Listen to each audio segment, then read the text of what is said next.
Hello, everybody. I'm Honey, aka Honey and Dice, and I am going to be your keeper for the evening of this amazing game of Clockwork Vines, which is a Call of Cthulhu basic roleplay hybrid set in a botanical steampunk mirrored world of 1880s. Um, a lot of descriptors to say the way Honey's brain worked because she's read too many books as a child. With that said, this is episode 2. If you tuned in the week before last, that was episode 1. We have a group 2 that plays on Monday over on Aris Savad's channel.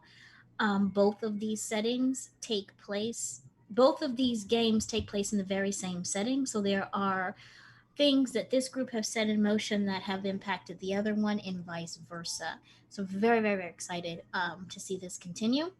Before we begin, I would like to remind anyone who's just tuned in for the first time that while we are using Call of Cthulhu as the base for mechanics, we are not using the sanity mechanic.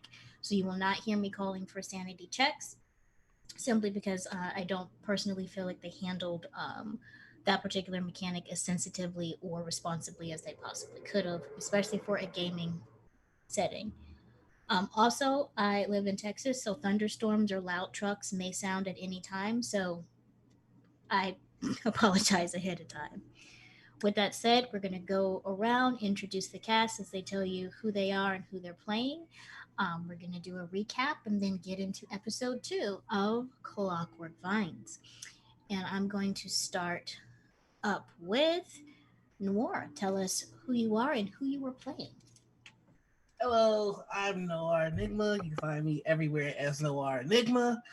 I do stuff, and tonight I'll be playing Sai Zalway, the acclaimed author who's traveling the world to find stories for his book. Alrighty then, we'll continue going with Paul. Hi, my name's Paul. I am playing Osmotus Gordon, and he is a scientist who is on his way to observe. Uh, I believe it's the meteor shower that will be happening. Alrighty then, and we'll move over to Velvet. Hello, I'm Velvet Feifei, and I'm playing Desdemona, she, her, our resident Amazonian Van Helsing.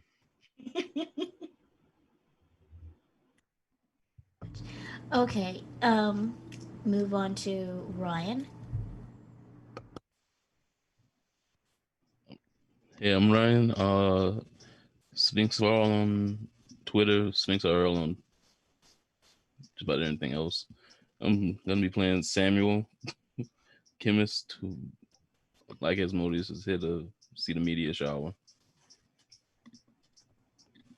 Alrighty then. Bella. I'm Bella, Ella, whatever nickname suits your fancy. I'm going to be playing Cassiopeia, a con woman who is trying to find her family history through the power of chipmunks. And last but not least, we have Rowan. Hello, I'm Rowan, they, them, and tonight, just like 2 weeks ago, I'm playing Sim Valentine, husband to Marty, father to Cal, on a good old family vacation. I'm at that other nerd 5 on Twitter. Alrighty then. And to clarify, for new viewers, everyone is traveling to a very unique small farming community located at the on the property, so to speak, of the Moss Meadow Gardens, aka the Moss Meadow Estates. They're going to see the once a year phenomenon known as the astrologus meteor shower, which is something that can be seen most clearly from this location, as well as the amazing, miraculous, and rare to witness unless you're there on that night of the meteor shower, the hibernation or aka running of the Terracaxum chipmunks, a very unique albino breed of chipmunks that seem to be reflective of the moon almost. But once a year, they go into hibernation at the end of the harvest, and during this meteor shower, that can be witnessed. So that's what is taking everyone to this location. We've got Rowan with a brief recap. So uh, when we started up last week, we had all awoken in the King's Cup pub, which doubled as the post office and local shop and whatnot, to find that so many people had disappeared in the night. So that's weird. Um, a piece of plant that had been acting strangely the night before, attacking Cassiopeia, was still bleeding from like plant goo. So that was given to our resident scientists to observe. Uh, Cassiopeia's injury appeared to be green and not necessarily healing like one might expect it to be. After some rousing conversation about the nature of werewolves and goblins and witches and such over breakfast, we headed off along the road on wagons pulled by robotic carousel type horses that had a pre-programmed path towards our destination. There was an odd static noise accompanied by some rain, and seed pods began to grow all over the vines surrounding us. When we went to investigate, they kind of exploded, sending shrapnel, damaging a couple of us. Nevertheless, we decided to push on further into the odd plants to see just what was happening, except for Samuel and Asmodus, who decided to remain a safe distance. Um, we continued on, even attacking some of the seed pods until a mannequin-like vine figure appeared and took on size, uh, face, which was unsettling. We shot at it before the rain seemed to stop, and everything sort of went back to normal as we ran back to our carts and decided to, hey, maybe keep driving.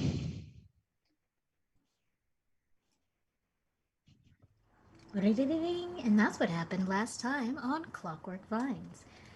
We had some wonderful, quotations, including, learning what it is to solve things daddy's way and requests to not season the child. Um,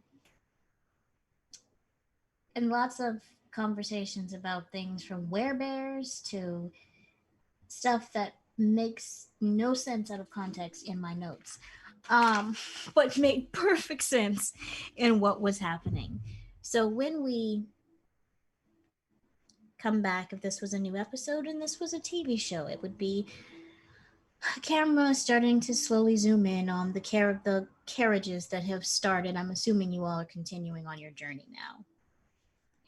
And we had two wagons. In one wagon, we had the scientists Desdemona and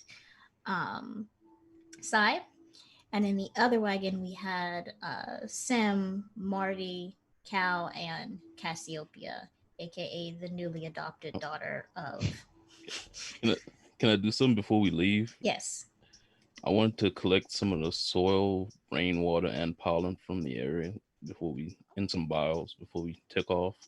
Okay. I know some people are Definitely. covered in the pollen, but just some of the soil and rainwater. All right. I think you should be able to do that without needing any special roles. This is in your repertoire of skills. Is anyone else wanting to do before you set Uh, off? I think Cassiopeia is like very now feels urgency to show the scientists the injury again because now she's really stressed. So she'll probably run over to Asmodeus and Samuel and go, guys, it's gotten worse. And then like do the once again the way too sexy move the hair thing and then show them and be like, look, look, look, and freak out. Yeah. Does it look worse than what I saw before? Yeah, before it was a small patch. Now you see like, almost like a little green bud is starting to, grow out of it. I can't see myself, but it feels worse. What does it look like? Oh my god, am I gonna become a plant? Like a sprout. Not sure yet. Do you mind? Like, and he goes to look at the patch a little closer. And Let's see, what skills do you have? You can roll me a medicine or a biology or something like that. And other scientists, you may also make some rolls if you would like. I'll roll medicine.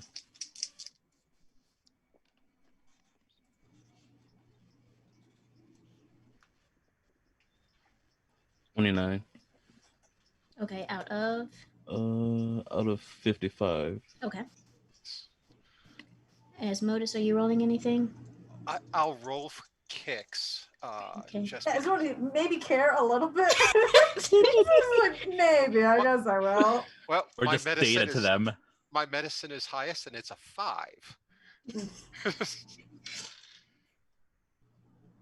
Oh, that was close. 54. Fair.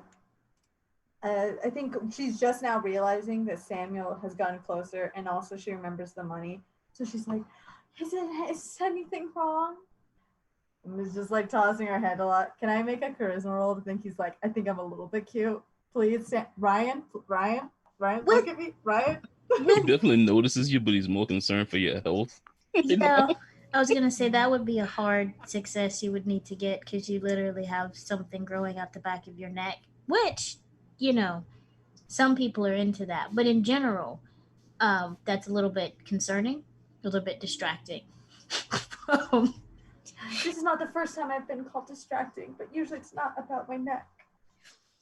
It's what Honey, I feel lies like we know below, different usually. people. I also feel like it's what Mm. it's what's below that's distracting. I'm not sure what part below, but one of them. Okay. Something. So, Samuel, medicine check. This almost seems like an infection, but instead of like the normal bacteria that you would see in this particular case, like something scabbing over or getting, I'm not going to get gruesome here, but like an infection, it looks like in place of that, the plant growth is budding.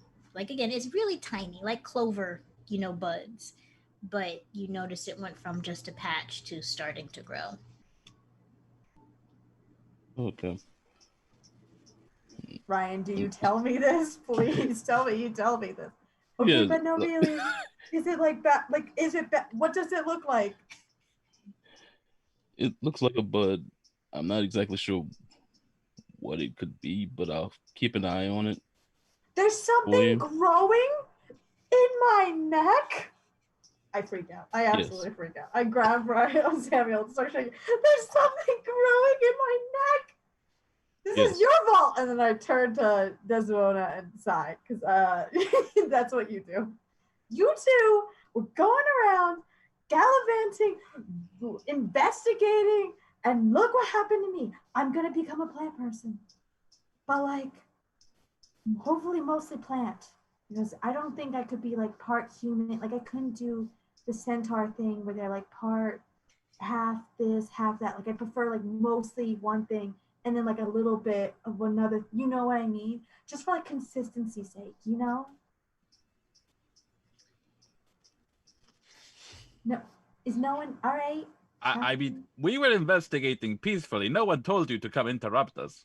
You fully made the loudest noise ever, and Poor May was so startled in her sleep, and I had to, of course, check on Who is May? you. Okay, remember She that. was the bartender. Oh, You know, for investigators, you guys are not attentive. You know, I mean, correction. We are supernatural investigators. We do not investigate the mundane. Boom. no, don't boom, don't. Silence your boom. Your boom is stupid. You're stupid. I cannot like I climb mean, into a he's carrot. not one that got infected by plant person. I wouldn't be throwing around the S word if I were you. I mean, I'm just saying. And I knew who May was, so one investigator always knows what's going on. Oh, That's great. why there's two Between of the us. two of you, you have one brain cell. Perfect. Lovely. Awesome. And climb into my carrot, but I'm all angry. While Oh, and everybody's arguing, he's gonna turn the cast again and just point to her leg because that's what the vine grabbed and check see if she's injured that way as well. yeah, I'll pull up my skirt in a really provocative way to show off my thing. How's my leg look? Her Does it ankle is hurt? fine because it did not break the skin like the one in the back. So from that medicine check that you got before, the difference between the two is her ankle looks slightly bruised, like when something gets grabbed. Her neck, there was a laceration. Okay. Ooh, that's a big word. And he'll start ripping up some of the cloth he has so people can use it as bandages because I think some people got cut from the pollen. So he'll start ripping up bandages for people to wrap themselves up. I'll ask him to wrap mine. Will you be a dear and wrap my neck? I would hate for this bud to be seen by other people. No problem. Thank you very much. I stand very still and I make my neck After- look very long. After she scampered away, I turned to Sai and go, if she turns into plant person, we flip coin to put her out of misery. I was going to make a joke about trimming the hedges. Wordplay. In your carriage, Sim, Marty during Yeah. this whole time is sitting there. Is like, you know that feeling that you get when something is going horribly wrong?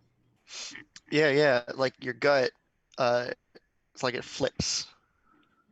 Yeah. I'm still offering my leg. It's getting higher. It's like that She's weird like, challenge.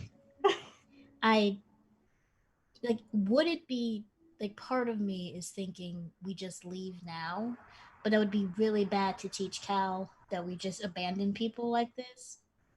But I'm just really, and he's because again, Cassiopeia has his overcoat, so the sheaths that he had hidden are still showing on his arms, and he's just drying.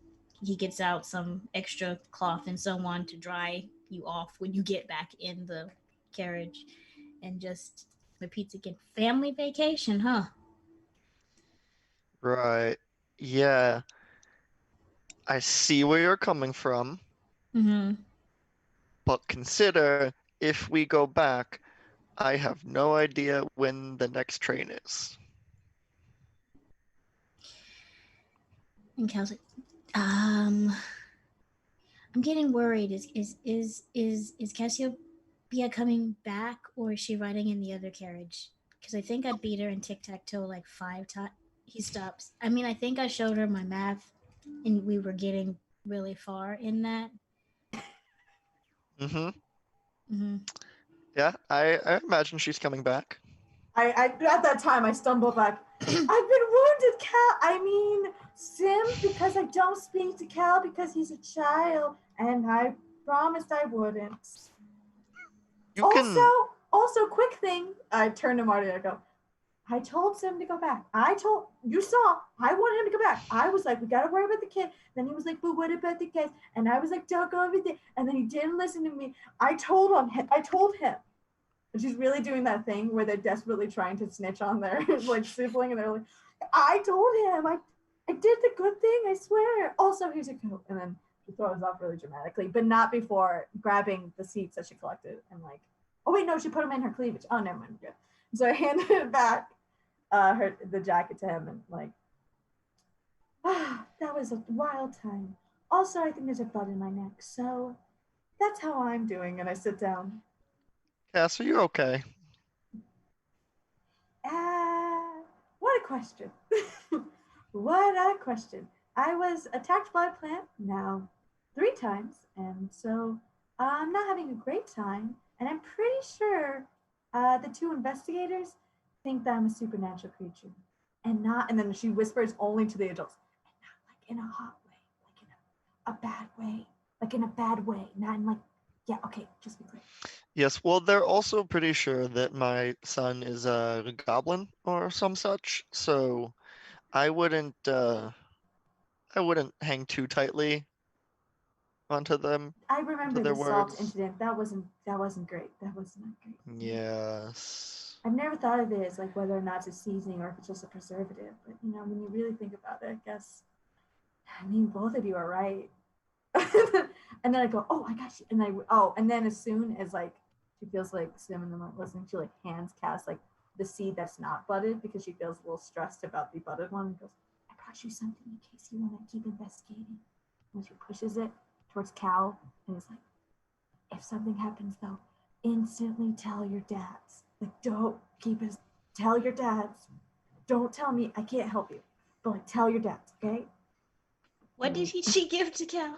Like the little, like when the seeds were popping up or whatever. I grabbed one and I was like, I tried to grab one that's like not wet and then one that was wet, and I put them both in my boobs.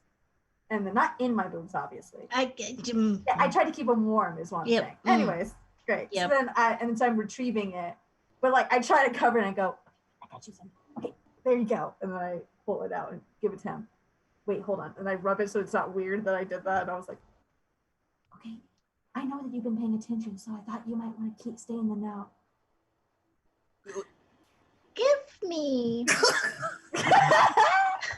Did so you for the just record? We disproved that he was a goblin. Like, you're clear. You're welcome. Oh, okay. Well, thank you for that. Did you just give this child? Yeah. Evil Cthulhu seeds. Hey, we don't know if they're evil. From your boobs. First of all, from my cleavage, they're very warm there. They're not inherently sexual. I'm sure there was breastfeeding. I don't care. Okay, please just tell me why I should need to roll, please, honey. I mean, we have yet to meet a friendly plant, so I'm gonna leave that out there. Go ahead and roll me either. I'm trying because you're trying to sneakily pass this to Cal without Marty or Sim noticing. Right. Yeah.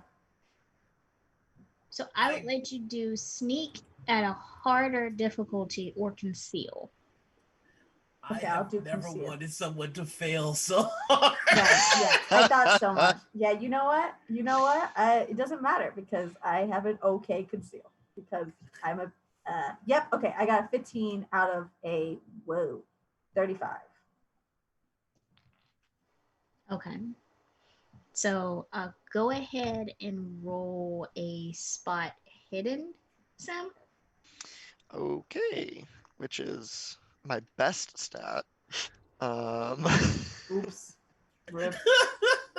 Really rip. And okay, well I rolled a 5, so.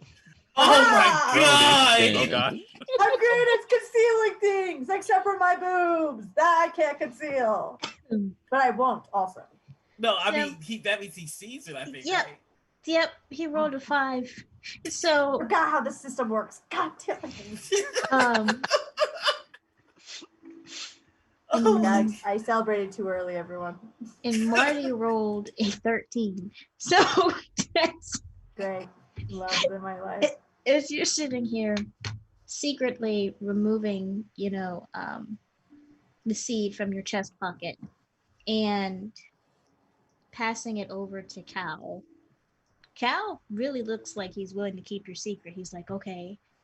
But it's really difficult considering corsetry and design of clothing and the small cramped, quarters of this carriage for this to really be a sneaky process. It's a tiny seed. So Marty just looks at you, just watches you. I as soon as I see it, I just lean over and nope, and just grab the seed and pull it away. I was Just- trying to keep him in the loop. Right, these explode. We don't know they all explode. I'm gonna guess that they all explode and keep this one. Okay, fine. Yeah. I thought Put it in my was Marty. gonna. pocket. I look at Marty because I realize I'm in trouble. And I do that thing where I look down and look up and go, I was trying to keep your child in the loop. I felt bad. You know what? How about we not hand over mystery plant pieces to the underaged member of our group after I think someone said explode, like the seed exploded, and Indeed. apparently you got mugged by a plant. Not mugged. Mugged is like a strong word, like whipped. Was I Cass, would that's not the say. important part. Okay, sorry. You're right. You're right. Good point. Right. Simon's just gonna yell from his carriage, "Can we move along now?" I also opened the carrot. I said, hold this really important discussion. Can you shut up now? Oh, I'm sorry. Does your book have a pressing matter? I didn't think so. We have a I mean, we're child. still kind of close to that thing that looked like me. And I'm even assuming- though I'm a Highlander, I'm a little afraid. I don't think you're. Just to be clear, it's one person who calls you that. No one else. We all. That's not catching But that on. one person is Desdemona, so it tracks. I can't stand you. I fully. We're just yelling. We're not even that far. Are we far apart? We're fully yelling, even though we're like an inch apart, and you're like, I hate you. You're so. I hate you. I hate you more. No, I I'm hate gonna you make the more. carriage start going. Yeah, I'm gonna do the same. I still hate you. And I close the carriage door. I got the last word. That means I win.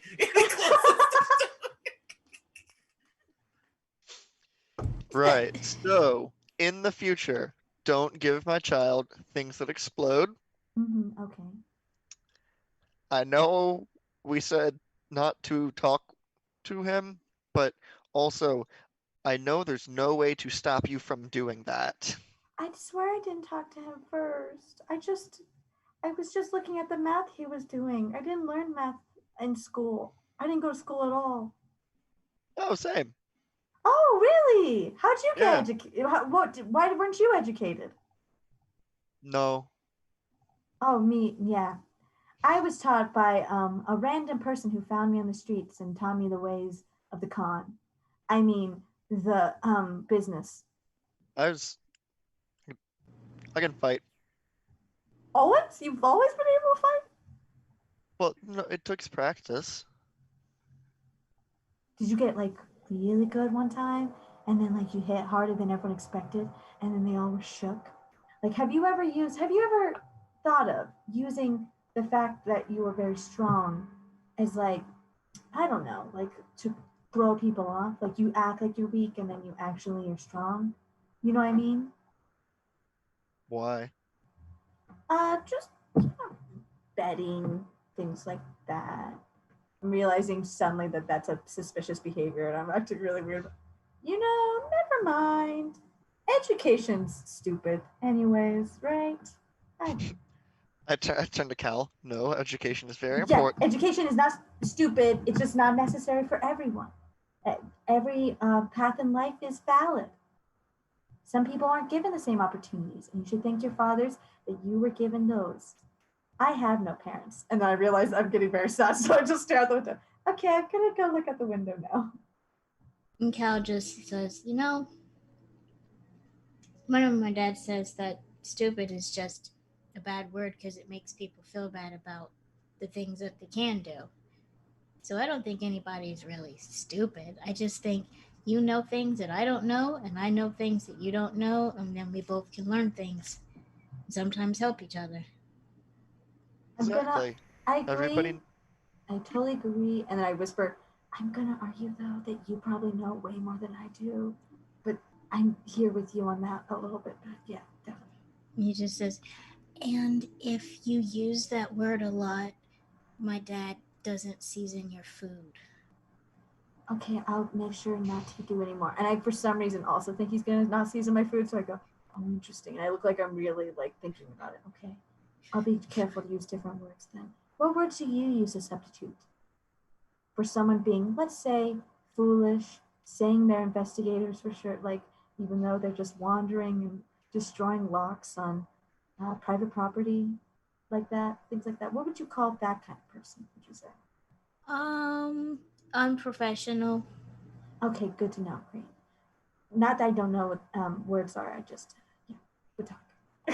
Why are we whispering right in front of Sid? Okay. And Marty is just sitting there.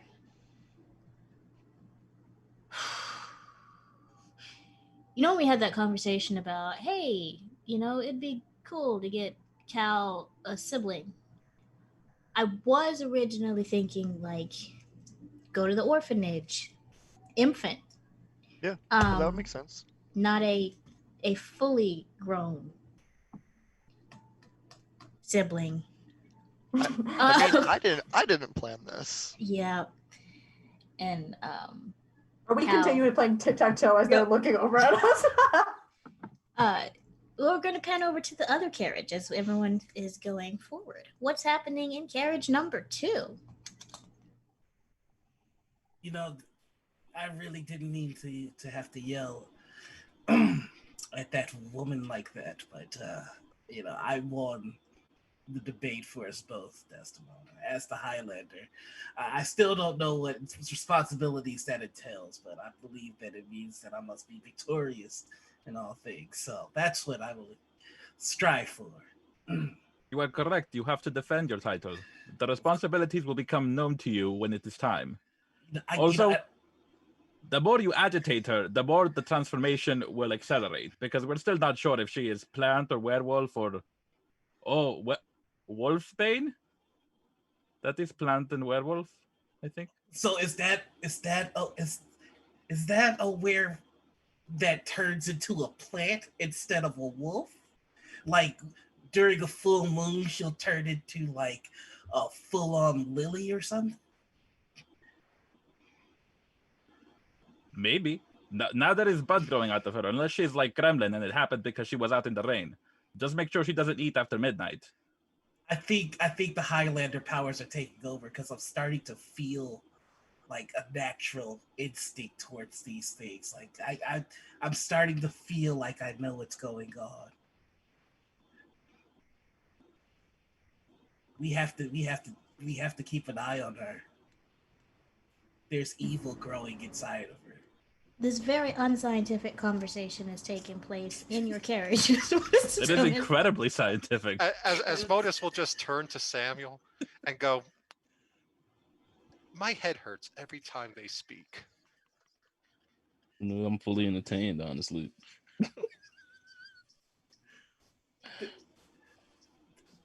Let's not pretend that there aren't things that science doesn't know yet. That's where the dreamers and the imagination, the people that wield imagination come in. We fill in the blanks. Fill in the blank of that giant plant creature that we saw just a minute ago. Explain that. Well, you explain it, scientist. You tell me how. I'm not the one throwing out theories. Look, I haven't figured that out yet, but I'm sure Desdemona has some ideas. I will admit, this is uncharted territory for me. We don't have plants this big in the north. They don't have plants this big in the north. I don't even know if silver will work on them. I only have so many shells. We didn't even try silver. We have to try that next time. Do you have silver? I have a few silver shells, but I have to save those for the werewolves and werebears. See, but now we have a plan of attack. We need to acquire silver, and then we will have silver, and then we can try silver. I'm writing this down. Everyone give me a listen roll, please.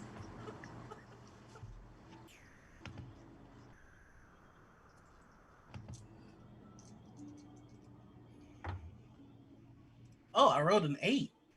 Ooh. Where's my listen? It's because I'm a Highlander. Got a 6. That's not why. I'm going to argue right now, not even with Cassia, but as Bella, You have it's not because you're a Highlander, and I will. It's argue because I'm the Highlander, Ella. Don't be jealous. I rolled a I- 6. Okay. 23 to 25. Okay. I mean, on the 28. tier list, Khan is below Highlander. 43 out of 65. Okay. Rowan? 98. Ooh. So, I- yeah. Yeah, I got a 59 out of 45. Mm. The discussion in the wagon is distracting. All he can hear is just this conversation going on. You hear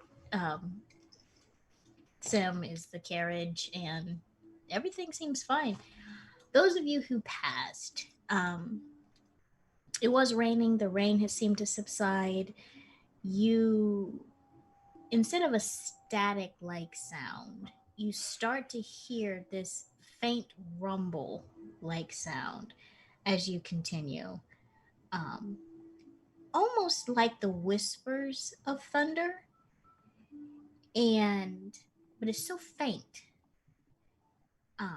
that maybe it was just the sound of the carriage wheels or something like that, but it's consistent. So Sai is just gonna be like, shh! I hear something. There's rumbling. And also, I just thought of the perfect title for the story that I'm going to write about this. I'm thinking of calling it The Whispers of Thunder. Yeah? Yeah. But no, seriously, there is something. We should check it out. And he pulls out his gun. I'm gonna look towards where the tracks are. Do the plants seem to be moving? You actually, I'm going to say you all have been traveling about 10, 15, maybe 20 minutes by now. The tracks ended about 5 minutes from this point. Are there still vines along the ground? Vines ended and the tracks ended. Nobody was looking at the track, so I didn't mention it. But yes, the tracks had ended, and that's where the vines also seem to have ended. Okay. Means we're perfectly safe now. And it's a dirt road for the most part. It's been traveled on back and forth. It's not as smooth as it could be, once you get past all the vines and so on. A few brambles and a few stones as you start to head into what appears to be a stretch of forest, is where it seems the road is leading you.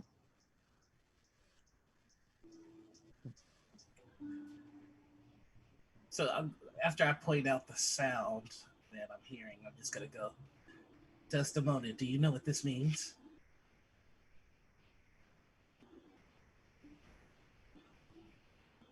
It is an omen. I'm not sure an omen of what, but I thought as such. It's an omen of things to come, things ahead, dangers. I'm going to turn to the scientist. If I throw my axe in the air as lightning comes down and it catches the lightning, will it keep it in the metal?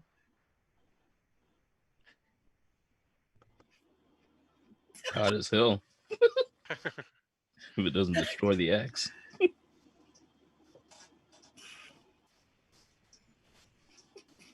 I'm just going to hug the axe close. Did Marty mention the sound? Yeah, Marty's just gonna say, I hear thunder. Is that thunder? And kind of looks, out towards the side of the. It also looks like we're coming up on some forest. I'm just at a place where I'm not trusting any of the plants, and we're about to go into basically the equivalent of rival gang territory, knowing everybody in there wants to kill you. We're about to enter a forest where everything in there may be trying to kill us. When we say, and then she leans a little bit too close and goes, when we say I don't trust any plant. We're not talking about me, who is right now connected to the plant, right? We're just talking about other plants, right? Like I'm not a plant. Like we're not talking about. We trust me, right? Do we trust me? And I Cass, stare at myself. you're not a plant. I You're- don't think yet, anyways. So Okay, okay. yes. Just double check. And I look at Cal like, you trust me, right? Cal just gives you a thumbs up. Okay. And I feel much better. I sit by Cal and keep playing and take it stick that though. Cass, do you have any weapons? Oh yeah. And I pull out my gun again. Yes, I do. Why do you Okay. ask? Oh wait. Oh, do we not put the gun out in front of the child? And I hide it really quick. I don't have a gun. Cal, you didn't see a gun. Cal's like, he just points between his dads, like, that's. Oh right. You guys punch and you had knives. I remember now. Okay, yes, don't worry. I have a weapon. I just wanted to make sure you can protect yourself if the plants come alive again or continue to explode or I eat understand. us or Also, fly. I don't know. if my plant grows, the one on my neck, and it ends up possessing me, right? Can you make Right. sure you're the one that kills me and not either of the investigators? Marty slaps his hands on Cal's ears. Like, okay, can we not talk about, worst case scenarios, Sorry. including. I didn't know that was worst case scenario. I thought worst case scenario is something that happens to, like, I don't know, the entire group, something like that. Because Cal looks a little bit distraught. He's like, what? But, we could keep the stress levels of the child put down. I just am not sure how to interact because I'm allowed to talk about the weapon, but I can't talk about what I do with the weapon. I'm so confused. Or just, please don't ask my husband to be the one that kills you in front of my child while we're traveling into a forest, maybe? Okay, fair enough. Okay, so topics to avoid. I pull out a notebook. Murdering each other Okay. would be up there.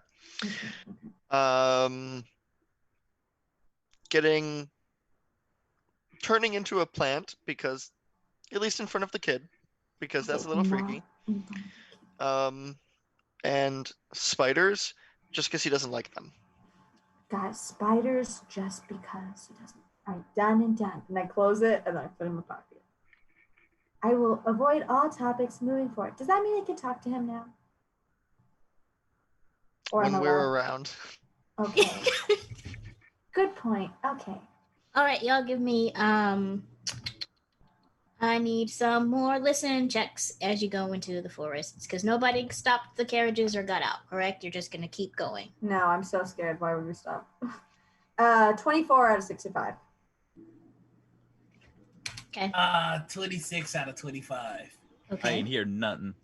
My Highlander powers failed. Okay. 73. 48 out of 25. 7. Okay. Sam never hears anything. He's having a great time up there. I did better than last time, so I'm gonna take it. Those of you who succeeded, you hear directionally. You are able to hear that the rumbling seems to be coming more from below than around. Now, I need whoever is piloting these things to roll me luck checks. The two drivers need to roll me luck checks as you enter the forest. Come on, Snow. Don't. Oh. 85 out of 45. 75 out of 60. Alrighty then. It's not my best stat. Why are we all not so? Did you say 75 out of 60? Mm-hmm. What if you just let me roll fist instead?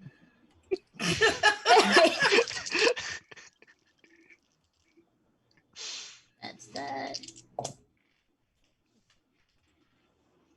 That dice ran away. It wants me to show mercy. Honey's like, I will agree. not. I also agree. There's a child. Okay. Yeah, think of the children, honey. Think of the children, and Right. the children is Cass and Cal. With that, as you enter the forest, and that rumbling seems to increase underneath you, um, carriage number 1 is hit.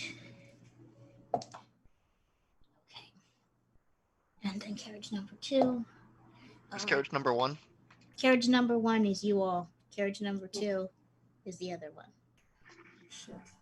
I got that right, correct? The first carriage has Sim and the family, and the second Yeah. carriage has the scientist and so on. Right. Yeah. All right. As you enter this forest, it's a hardwood forest. The foliage is thick, but it's starting to the browns and oranges of the end of the fall season and so on as the trees are getting ready for winter. But as soon as you enter the forest, there's this smell of something super earthy. Not, I'm in a forest, so it smells like dirt, but just this overwhelming scent of earthy, um, of wet earth with some sandalwood undertones. And then, because they are covered carriages, carriage number 1, you hear a resounding thud as part of the roof crushes in and one of the trees has fallen on carriage 1 from the left. And then you hear another resounding thud as one of the wheels of the carriages seems to have hit something so solid that your carriage is now stopped. With that, carriage number 2, you also have a tree falling from the right that slams into the side of your carriage, and your wheels don't get stuck by an obstruction, but you can't move forward because the carriage in front of you has stopped as well, and there is a collision between the two carriages. And the thunder gets louder. Okay. As soon as the tree hits, I want to guard Cal. Be like, oh no, are you okay, Cal? Are you okay? I'll turn to Samuel and say that thunder is coming from below, not above. Yeah, I'm just gonna assume that was deliberate. That was stopped now. I'm gonna get out, like push the door. Mhm. Door, is it a pole or whatever? You just climb out, yep. And step out behind the wagon and just look around. So when you get behind the wagon, you see that the other wagon has hit the back of yours but bounced off enough for there to be enough space for you to come out.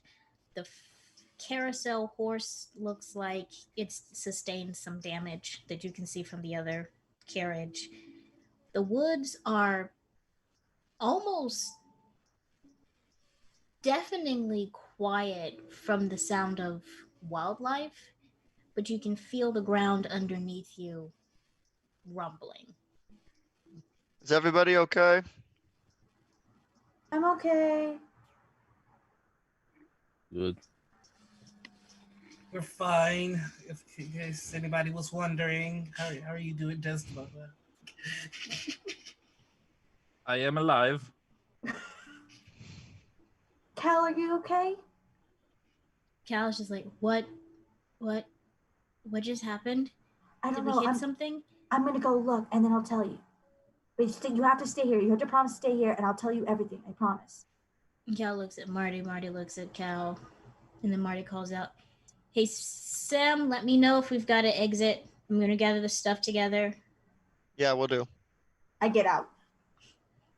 I climb past Cal and I get out and I stand by Sim and I act like I'm also looking around. What are we looking for exactly? You see that there is a large tree that has somehow fallen on top of your carriage as if it's been chopped. Ooh, Like, yeah. it's- Can I look at what it is? Yeah. Is like Yeah. is the roots out or is it just like this middle of it off?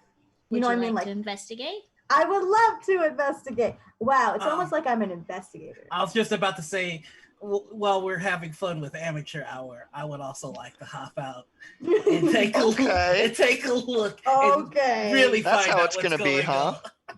That's how it's gonna be. We see you. Okay, whatever. I'm gonna get You out can't call and yourself take- an investigator until you mail in the $10 fee from the cereal box. Everybody knows that. Duh. Can I check out whatever it is that our wheel hit? Yes. I want to investigate the carriage and see what kind of damage we're looking at.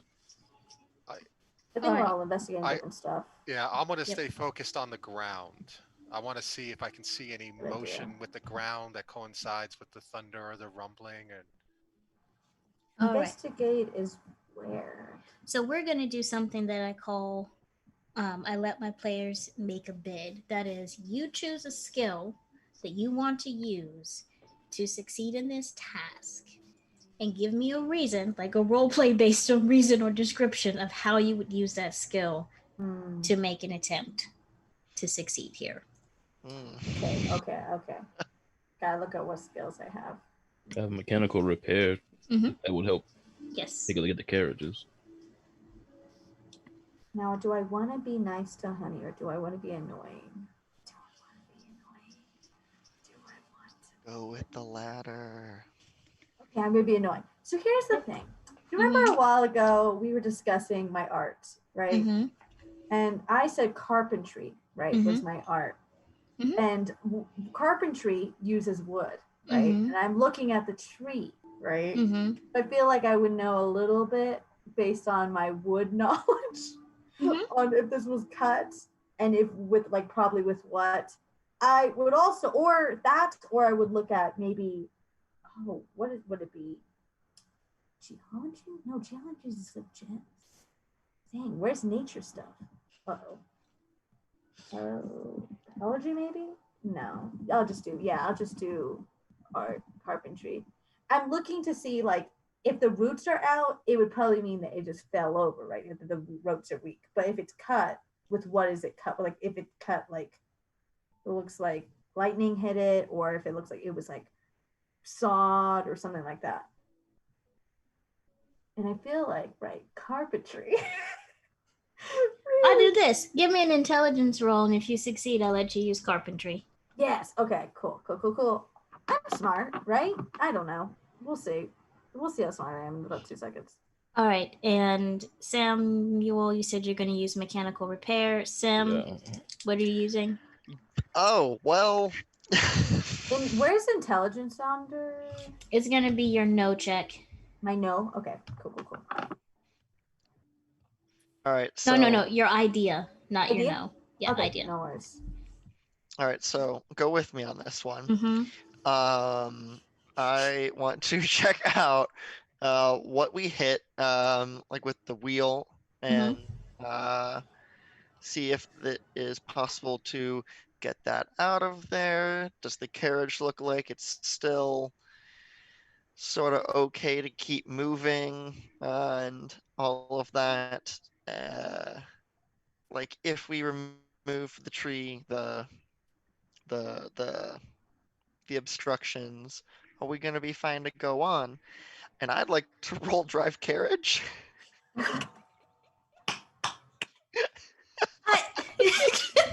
Go with me on this one. Since so many of my skills are punching based. Yeah. I feel that. And also religion.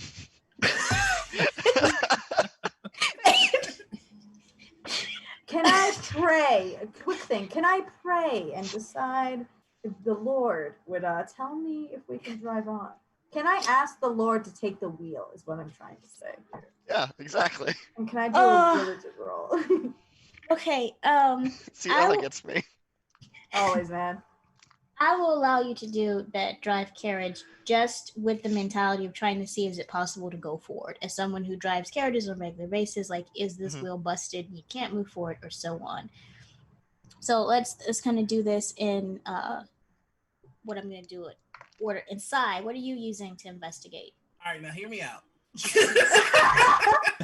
We're bad pitch after bad pitch, man. I would like to use history. Okay. And I've got a reason to see if I've read about how anyone has overcome being ambushed.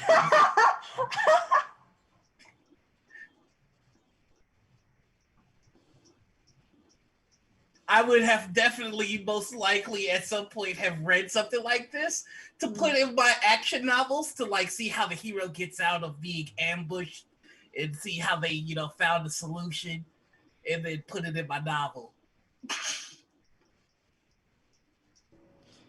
Okay, sure.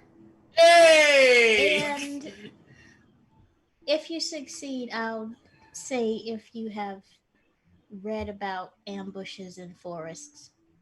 Okay. Okay, so we're gonna. Oh boy! And is anyone else doing any other kind of investigations or looking at things? Yes. Okay. Oh, wait, where's my nature? I want to look around and see if I can find any sort of tracks or like, or odd movements. Mm-hmm. I'm knowing that we're beefing with the plants. Maybe any kind of, tracks that couldn't be made by animals that were maybe made by plants. I love you saying we're beefing with animals. I mean plants. All We're right. beefing. So I Where's rolled the my- 27, and my history is 70. Okay, so everyone who has made their pitch, go ahead and roll and record what that number is, and I'm going to go to each person individually to see what you got and so on. Mhm. What are you going to use, Desdemona? I'm trying to find. I thought I had like a nature thing that I used last Yeah. time. I thought you did too. Let me pull up your sheet. Natural history. Yeah, I guess I just haven't added my intelligence. Not that it's much. Okay, just go ahead and roll that. Scientists, are you? Asmodus is the only one. I'm watching the ground. Okay.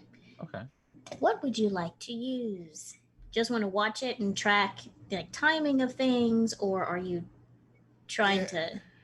I want to see if there's a connection between the thunder and if there's any motion with the ground.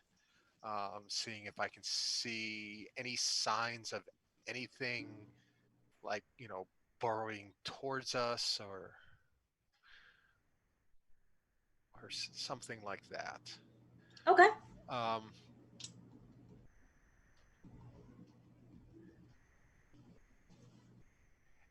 and if I take the easy way out, then maybe I'd say a spot hidden. Okay. Yeah.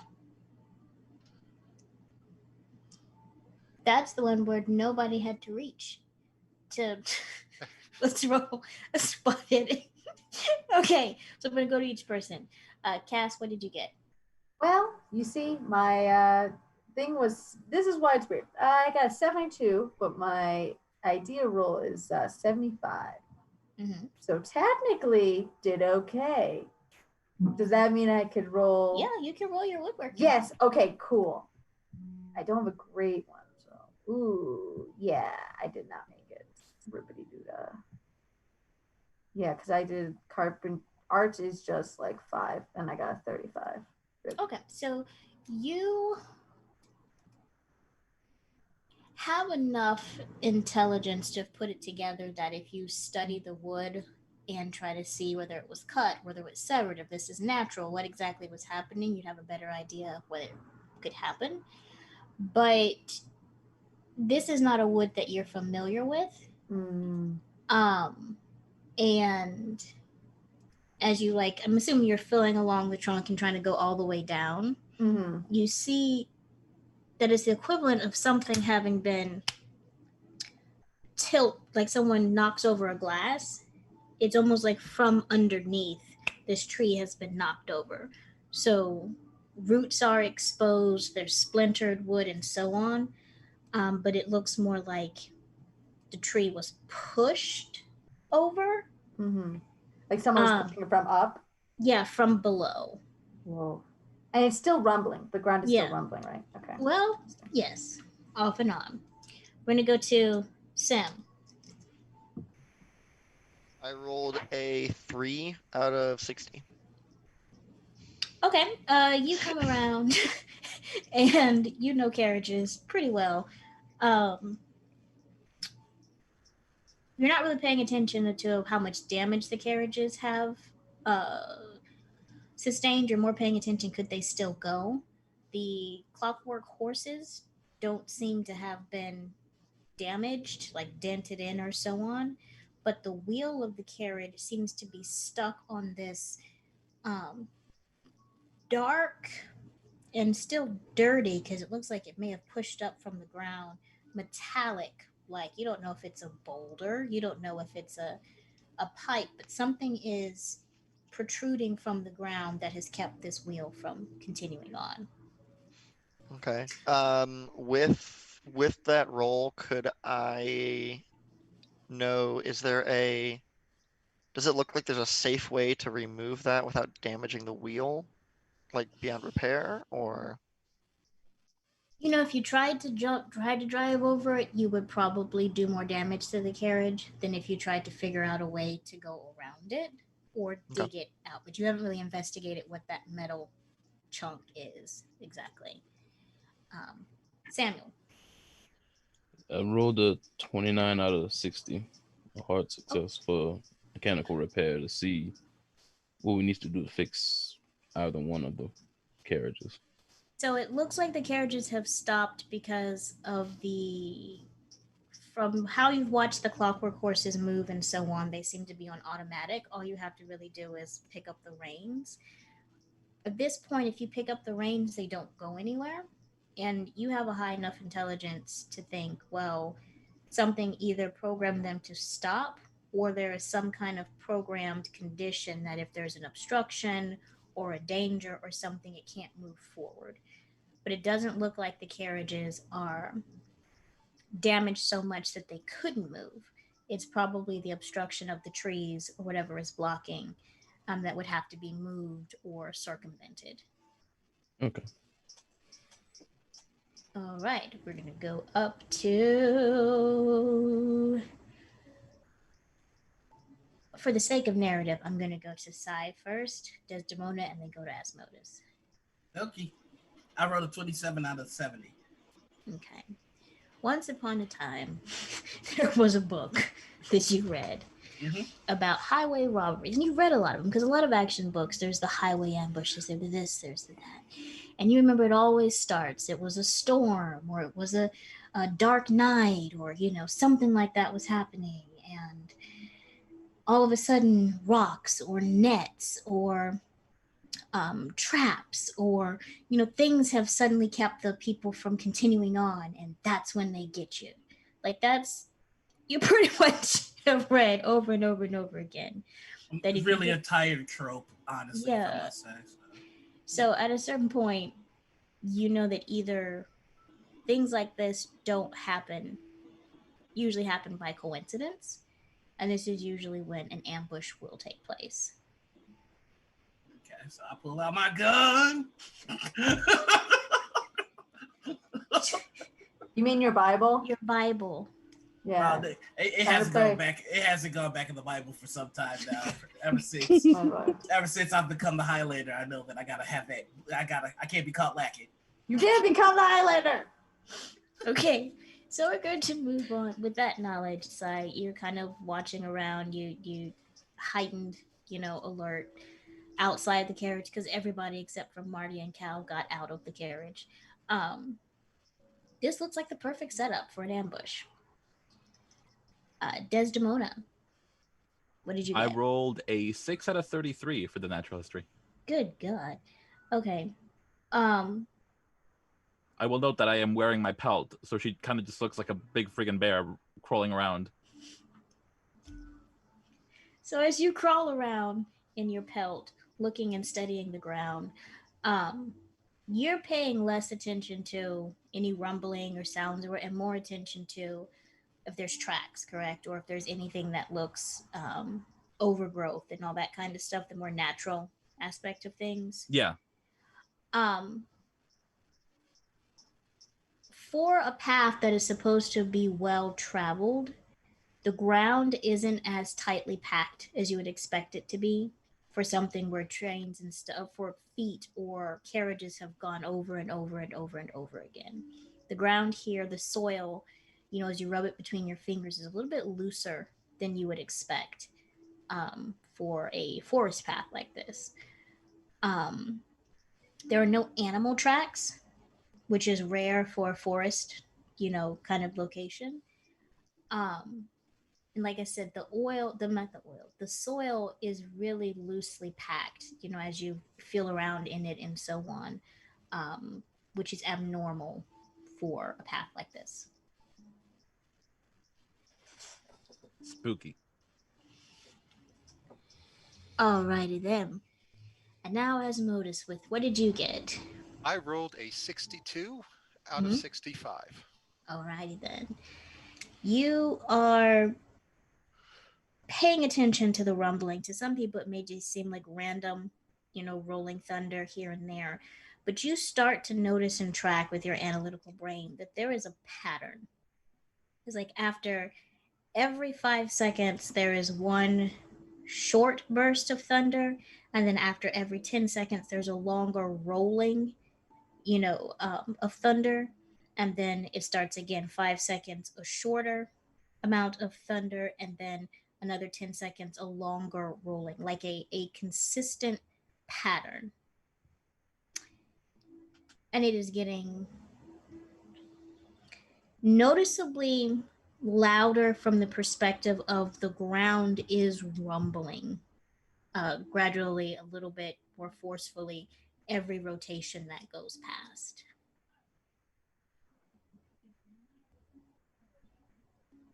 Okay. Can I feel my neck? Is it reacting to the rumbling? No, your neck is not reacting to the rumble. Dang, it's not. It's not alive yet. Cool, cool. It's not.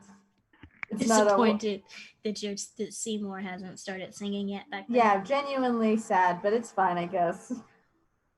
All right. So with all this information through it, and thank you all for being patient through that, but I just love that for narrative flow. Everyone, tell me what they want to use and how they want to do it. With this information, what are you all doing? I relay it to the group in the most aggressive way. I drape myself across the body of the tree, the trunk, and I go, guys, it was pushed from the bottom up. That's not natural. And then, No, it's not. Right. Samuel, there's some kind of metal thing under buried a little bit. It's sort of blocking the wheel. Can you help me figure out what this is? You know science-y stuff? Yeah, never heard of metal coming out of the ground, but Well, it looks somewhat buried, and I mean, if the tree was pushed up from the bottom, maybe the metal was buried and then it got pushed up too. it's something we can move. Probably it needs to be unburied a little bit. I'll try and start like scraping the dirt away around it to unbury it. Show it to Samuel, see if he can figure out what it is. This looks like any kind of metal I've seen. If you want to look at it more closely, you can do a no check because of the education that you may have had.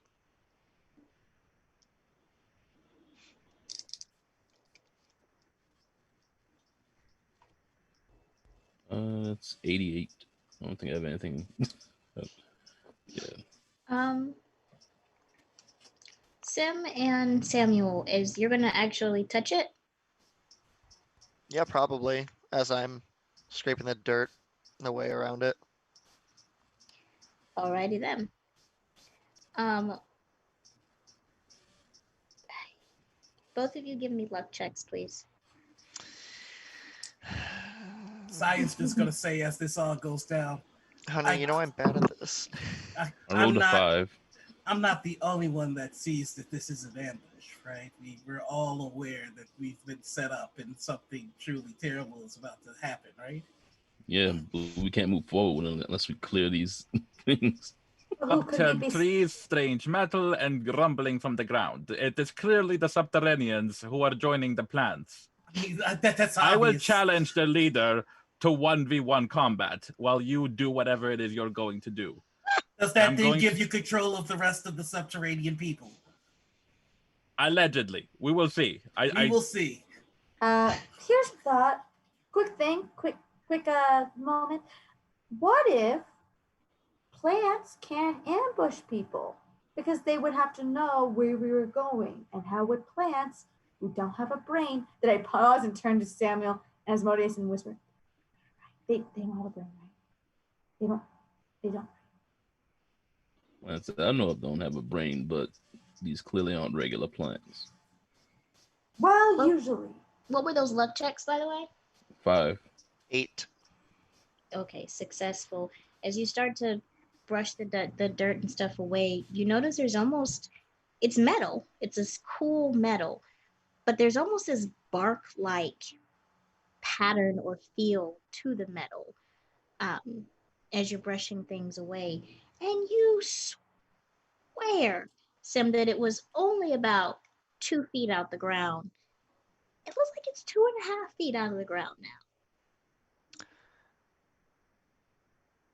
now.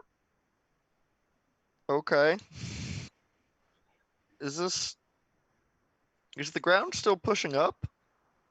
Is this is coming, because this is coming up out of the ground. Is there a metal tree buried underground, or? Yeah. Hey, Marty and Cal, why don't you step out of the cart for a minute? Marty has bundled some stuff up, strapped it to different packs, has Cal's cap on, and just fully protected as they come out of the wagon.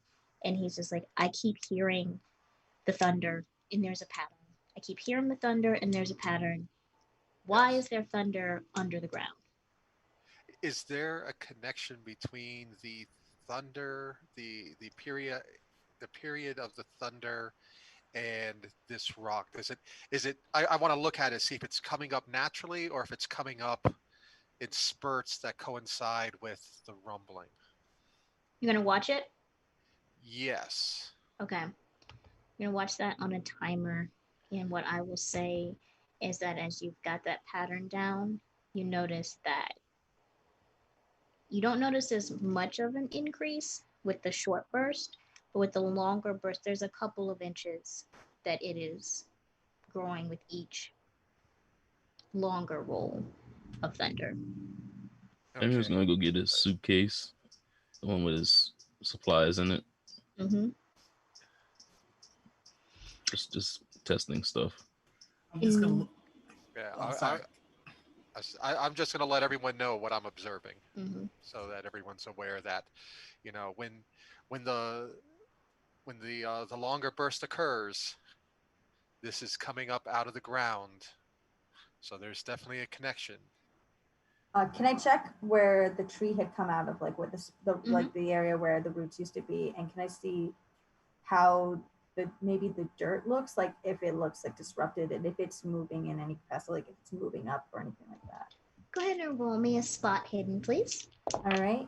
You're giving a very suspicious look, honey, and I'm a little stressed. It's just my face. It's just your. Okay. I got a 49 out of 65. All right. You notice I can spot things. that there is looks like the earth has sunk in wherever that tree got pushed out of. Oh, that's not great. Now give me a luck check, please. Oh, kill me. I think she's about to. Fun times go. Oh no. Yeah. I got a 94 out of 55. My luck is not great, guys. Both on the dice and on the stats. Alrighty then. So with that, I need you to give me either a dodge or an agility, please. Okay. How do I do? Where is a dodge? The entire time that's been going on, I've been beating my axe into the ground to the rhythm of the shorter thunders, in the ancient rhythm of "Come at me, bro." While she's doing that, go ahead. A dodge or what was it? Or just an agility. Okay, cool. While she's doing that, I'm just gonna ask: Should I shoot while you hit? Like what? how do we get this 1v1 going? Like, how do we challenge the Subterraneans? This is how I know to challenge other cryptids. I would save your bullets in case they decide to not honor the ancient tradition of 1v1 combat. Understood. What did you get, Kat? Yeah, I got a 58 out of 80. Okay. You were able to take a step back before this very serpentine-like metallic. It may be a root. It may not be. It shoots out of the ground about 6 feet. Seems to coil and writhe and then come back down into the earth. Hey guys, a thing just happened. I don't think it's just the plants. And while that is happening, over on your side with the little thing that keeps growing, it suddenly goes from that 2.5 feet to the 3 feet, and then it just seems to start to sprout these like tiny golden metallic leaves as it gets longer and longer and begins to coil in on itself. And just seems to be growing longer with each roll of thunder. Alternatively, what if it didn't? Okay, I would like to try something, and this is probably dumb. It hasn't failed us yet. I know, right? No. So where the tree is like there's a okay. So what's the obstruction that's stopping the carriage? A mysterious metal lump that is now seemed to be growing longer and longer and coiling and sprouting leaves. Is it the same as the one I saw shot out? Like, is it the same kind of metal? Does it look like? Yeah, it's this copperish golden like metal that has bark-like indentations on it. Okay, that's what I thought. I would like to take some of the seeds that are on me, and I would like to put them by the obstruction, take a few steps back, and then squirt my flask at it. My flask of water. Great. Cart is also right there. Yeah. I mean, we have 2 carts, and your cart is the one that's in the way. It's okay. I'm sorry. We're all about the big risk, big reward. I see him do it, and I turn to Sim and I go, "Do you see why I didn't want to drive with him? Do you see?" Like it's not gonna despawn if you blow it up. I'm hoping that it blows up enough to get out of the so we can get in our cart and keep going. You guys will find a way. I believe in you. Okay. I appreciate that. We'll tow you. Isn't Cal still in the cart? No, he we got all- out. Cal- Marty I'm has, not gonna blow up a kid. at this point, Marty just picks Cal up and just kind of half tosses him over his shoulder and just starts moving back towards the second cart and is actually investigating how the Clockwork horses are attached to the wagons. Everybody. Okay, we're gonna do a very important roll here. Oh God.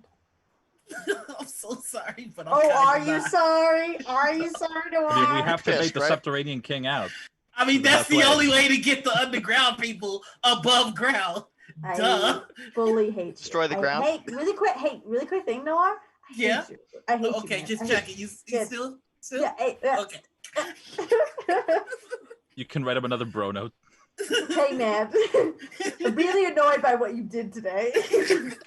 Blowing up the Okay. cart, bro. Not cool. Not cool. You really bit the bullet there. Roll me a luck check, please. Okay. My luck is not awesome, so oh shit, we'll see what happens here. Okay, so I rolled a 38 out of 45. Nice. Alrighty then. I need everyone else to roll agility rolls. You Um, mother. Sigh. I'm Why going you back by the second cart. Yeah. Podja? I got a Agility. 95 out of 80. Oh, Sigh. If I get another cut from a planet, I'm having your head. Me, Ella, is gonna have your head. If you were within 10 feet of where this pipe thing is coming up and he dropped the seeds, you need to make an agility check. I was back by the 2 second out car of getting my 45. suitcase. If you're in the back, Explosions. you'll be fine, Samuel. I was near the tree. Yeah, you're not fine. Great. 53 out of 45. Okay. Oh God. Oh, are you feeling bad now? No regrets. Highlanders can't have regrets. Hey, all of you. I did what a Highlander had to do. Sai, you need to give me an agility check as well. Oh, balls. I hope you fail. I hope That you was- fail. 22 out of 45 for me, honey. 42 out of 65. Okay. He doesn't get to feel the repercussions of his But actions. what is your hard success level, Sai? I don't know what that is. That's the one that's right. So in column F, there's these numbers in brackets. Oh, my hard success is for agility 32. All right. Agility, Thank you very much. I was wondering what those were. Yeah, me too. That's when I make things a little bit more difficult. Because of circumstances. Because you were right next to the explosion, because you caused it. I mean, I ran back a little bit. It's not much of a delay. It's Yeah, you were a little run. This guy. So anyone who succeeded in their agility, they managed to get out of the way of the seeds starting to do what you all know they do, which is explode. You know, not in an organized fashion, in a very shrapnel-like fashion. As these tiny seeds, they swell, they grow, and then explode. These pop, pop, pop, pop, pop, and all these tiny, smaller seeds. It doesn't do any damage to the metal rope coming out of the ground. It does, however, do damage to some of the people who fail their agility checks. It's only 2 points of damage, but it's because of all these tiny seeds gets, splattered all over the place. And with that, we need to do the equivalent of rolling initiative. So what I want you all to do is simply just give me agility checks. Hey, all of you, I love y'all. Oh, do you? We'll talk. We're talking the DMs later. 59 out of 80. Listen, Noah, your actions don't line up with your words. So. Hold on, let me go to a twit logger and make a shitty apology.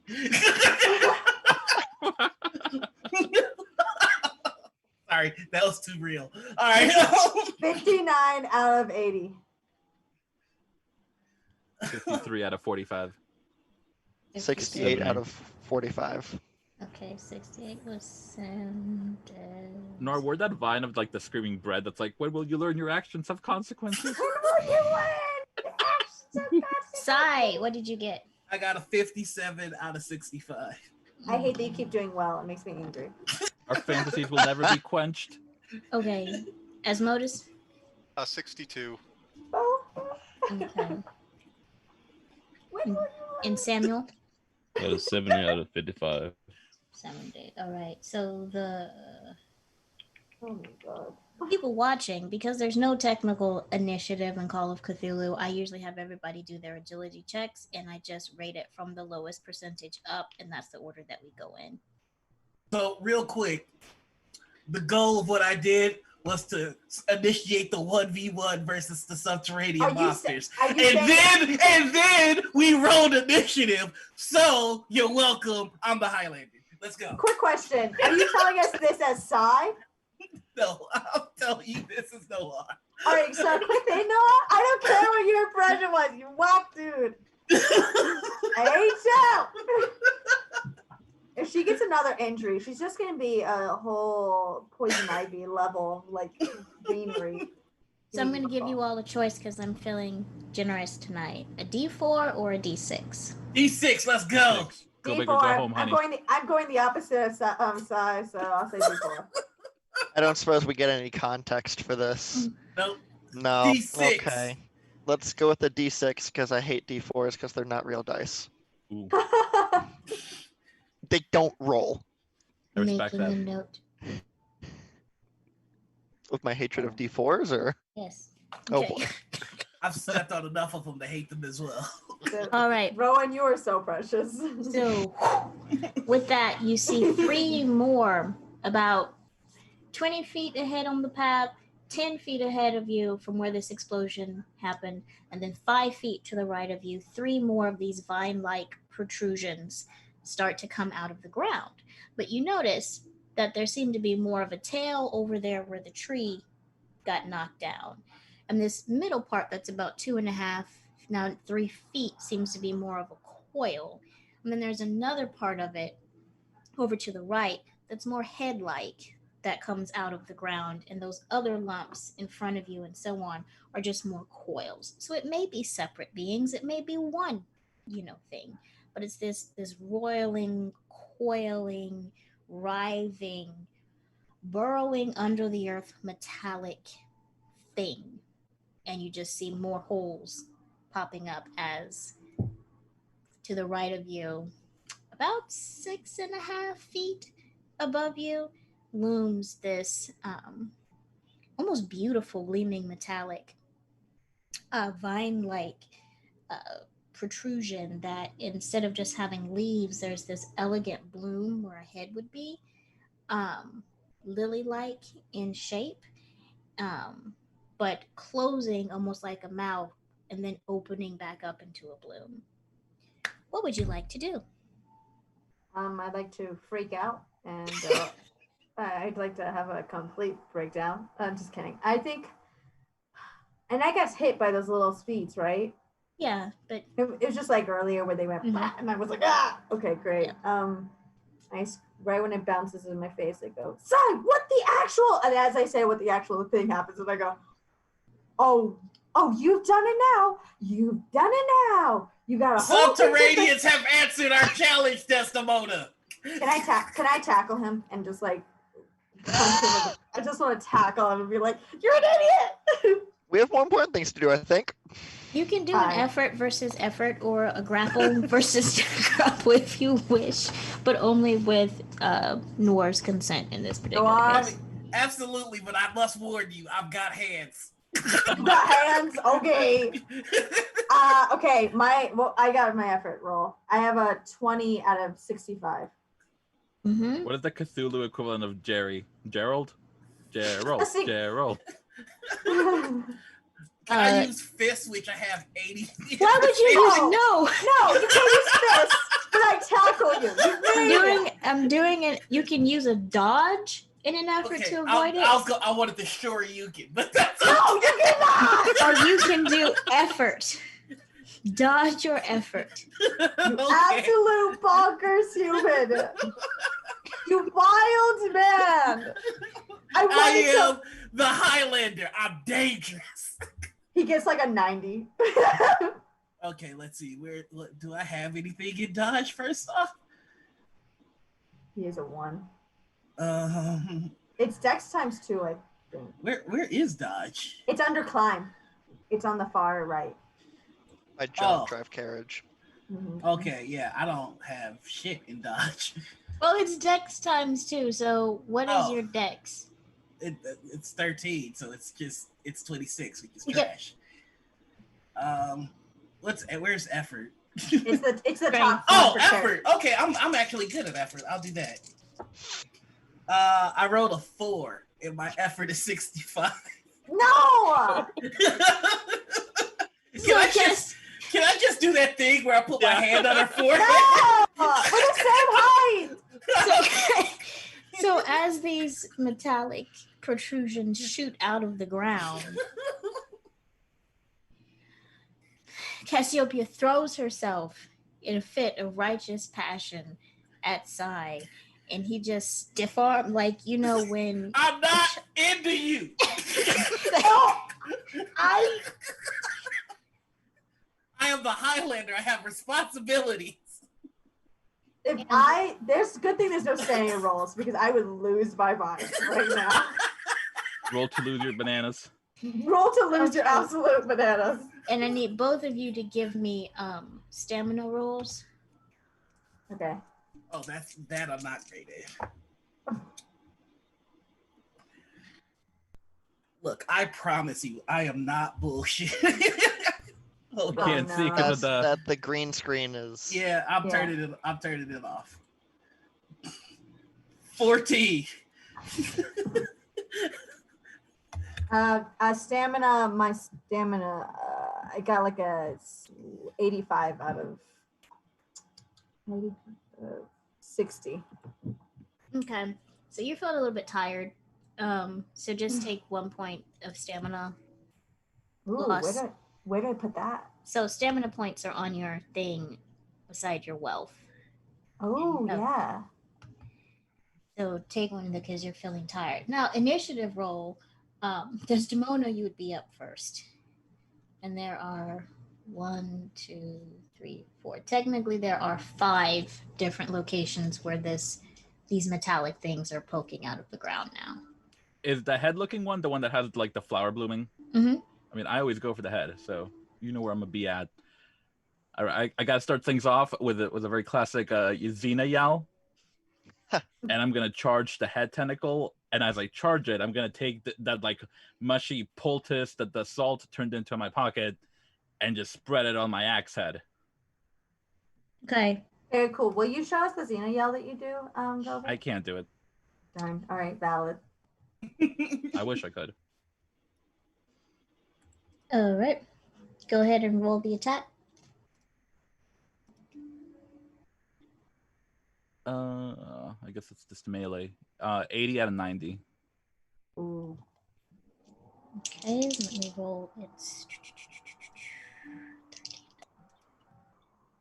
okay. It failed its dodge, so you go ahead and hit it, but roll the damage for me.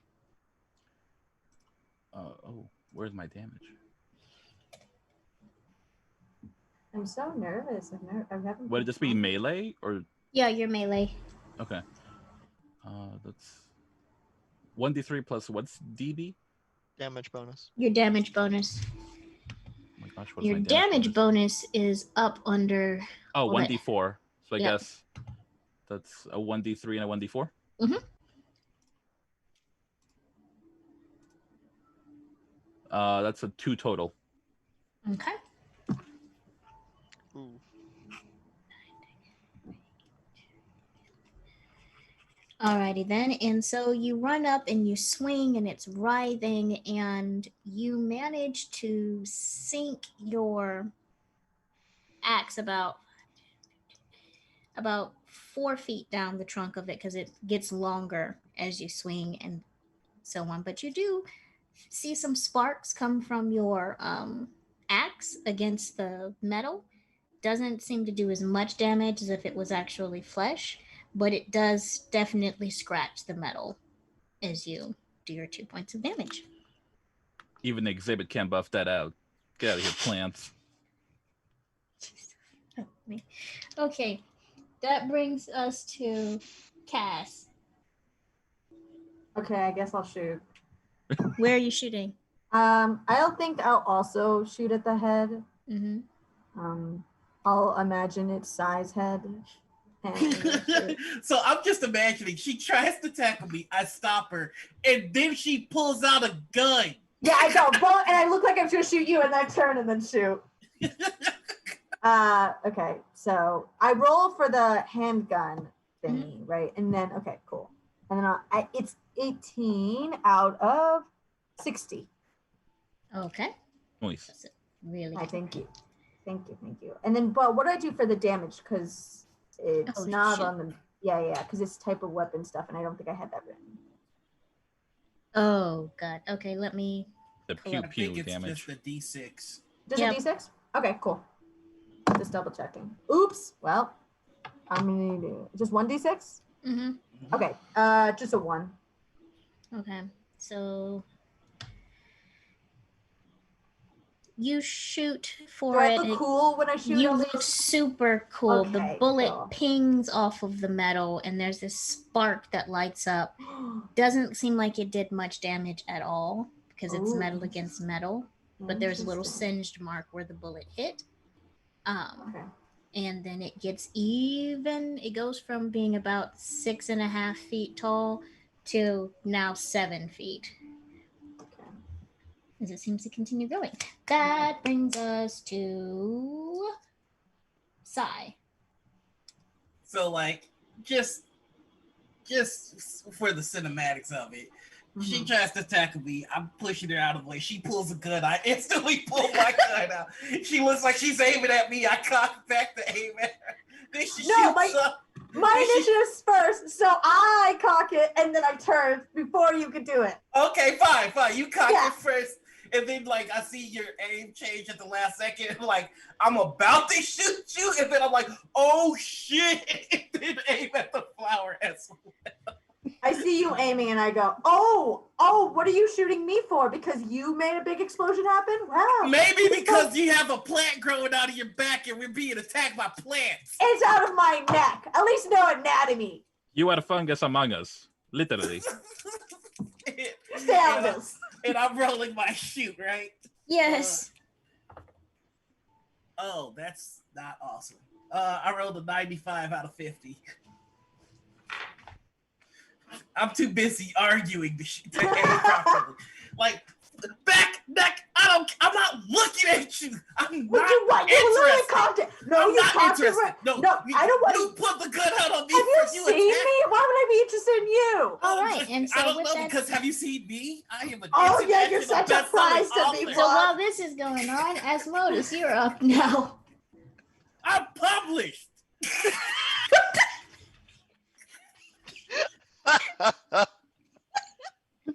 Asmodeus, you're up. Insanity. Yeah.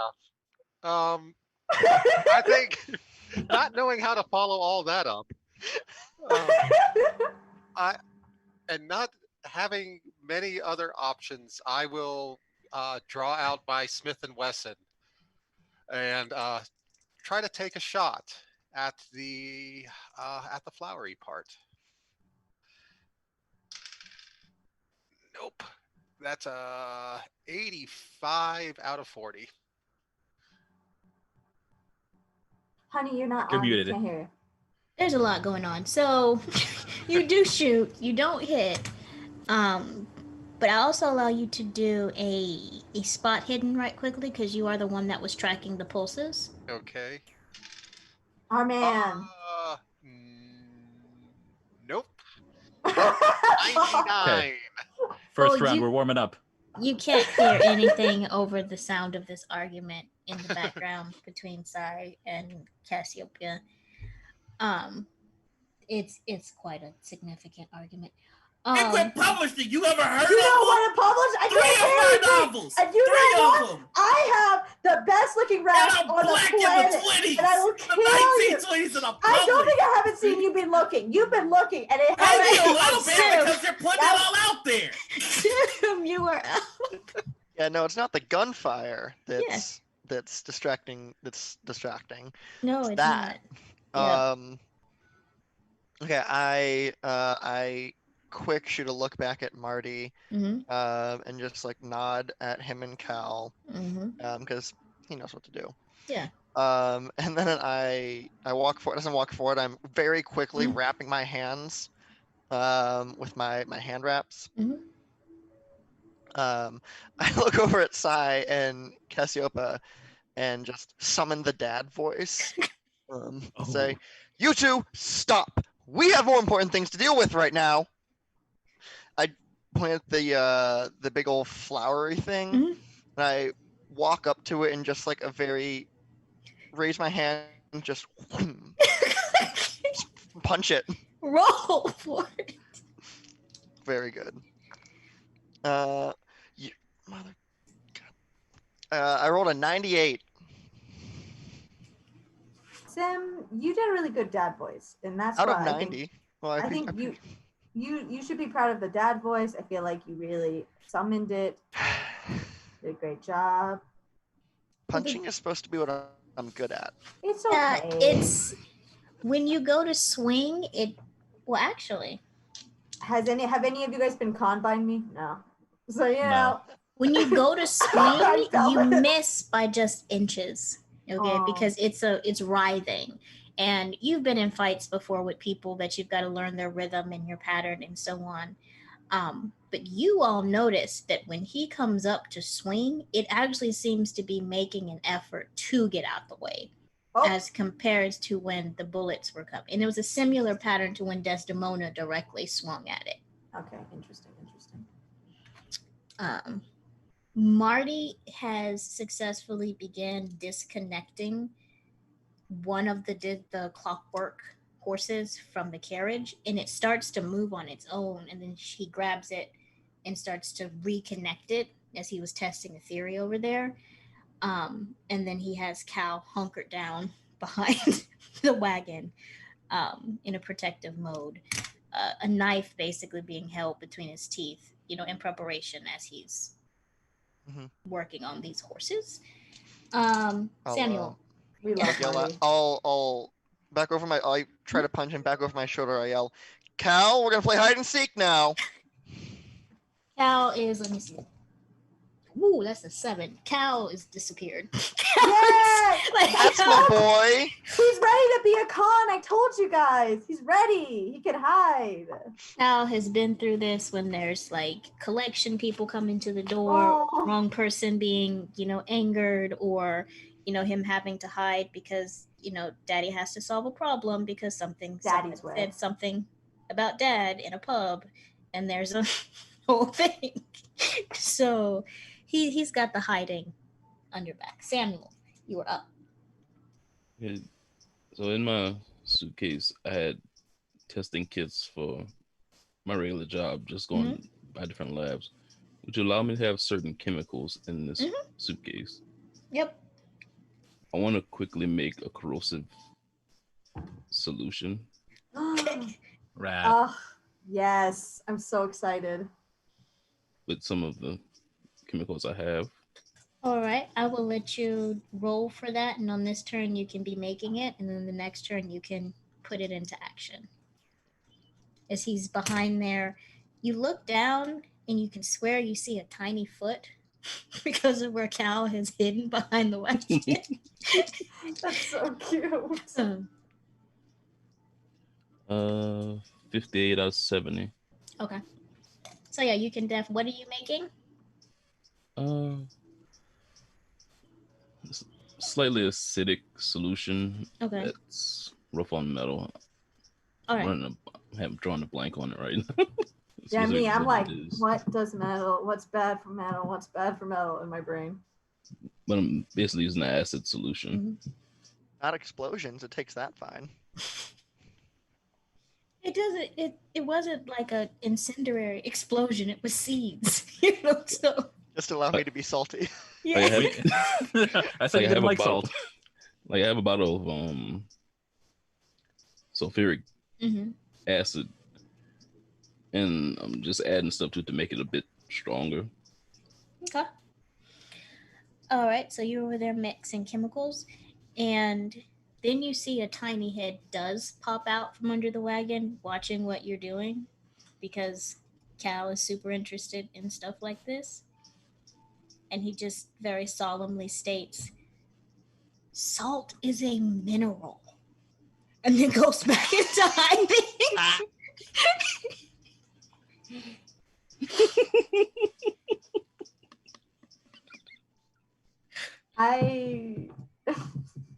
He's not even gonna argue. You're right. That's been bugging him since yesterday. I cannot believe he came out of hiding just to say that. Listen, we've Someone got our he priorities feels straight. that would understand. Like, I just love him. All right, with that, we're back at the top with Desdemona. No, actually, no, I forgot to roll for it. Okay. Oh, you didn't. It's fine. No, I think it's good. You're fine. The planet is so stunned by our powers combined. Yeah, it's really stunned by Sai's and Cassie Yokma's arguments. It's just so engaging. It's so interesting, It you know. really is. I mean, I'm sad that it ended with Sai winning the argument, but I'm glad. I'm fully now. We're still arguing, but no one can. They're all ignoring us. We're just fully. I'm saying it's like a muted situation. You know, when cool action sequence and everything's muted. We're still in the background screaming, but everyone's ignoring us. Don't these robot vine plants know you have to like count to 20 before you can search for someone in hide and seek? Or All right.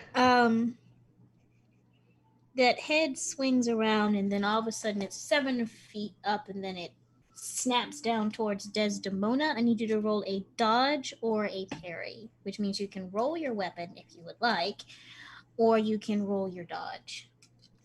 Where's my parry? Your parry is basically just your weapon skill. Oh, is it just like my melee? Mm-hmm. Oh, cool. Yeah, I'll roll that. Hey, that's a 69 out of 90. Well, Nice. Nice. Nice. let's look at this. All right, you got a 60, maybe that 90. That's right. He got a out of 90. Okay. And it got a 35 out of. Okay, so you just barely, you can feel this heat coming from this creature. You can smell that sandalwood mixed with metallic. It's like a combination of the natural and the unnatural. Um, Not unlike the smell of like freshly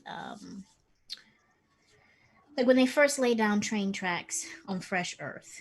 That's a lot of what this smells like, as it misses you by just centimeters. The flower head closing together in this resounding snap and drawing back up 7 feet, um, as it makes this ticking sound as opposed to a hissing sound. And then I need. How far away would you say you are, Sai? I would say he's about like 10, maybe 15 feet from where the metal stuff is that stop the carriage, and that's kind of where he's planted himself. No pun intended. Okay, so I need 70. Roll me a dodge. I don't want to. Okay. All right. So let's do this dodge. I think we Do a gun parry. It's not. Oh, I rolled an 11. Hey. Hey. Okay, you see two of those tiny seeds. I mean, not seeds. Those leaves that have started to sprout from this stump now lay almost flat, scale-like against it, and you see a couple of them shoot off towards you. These very sharp, metallic, dart-like leaves, and just barely miss you.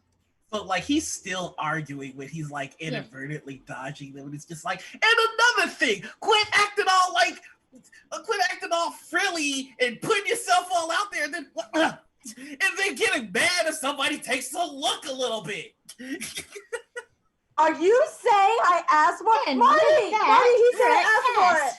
I'm not Yes, saying what that do you you asked do? for it. I'm just Oh, saying yeah, that you got my question. I'm just I didn't doing know the best that I the can. I literary have to system do this Hey! to not see Priorities. what to put I think Cass, she shoves him. She just loves him.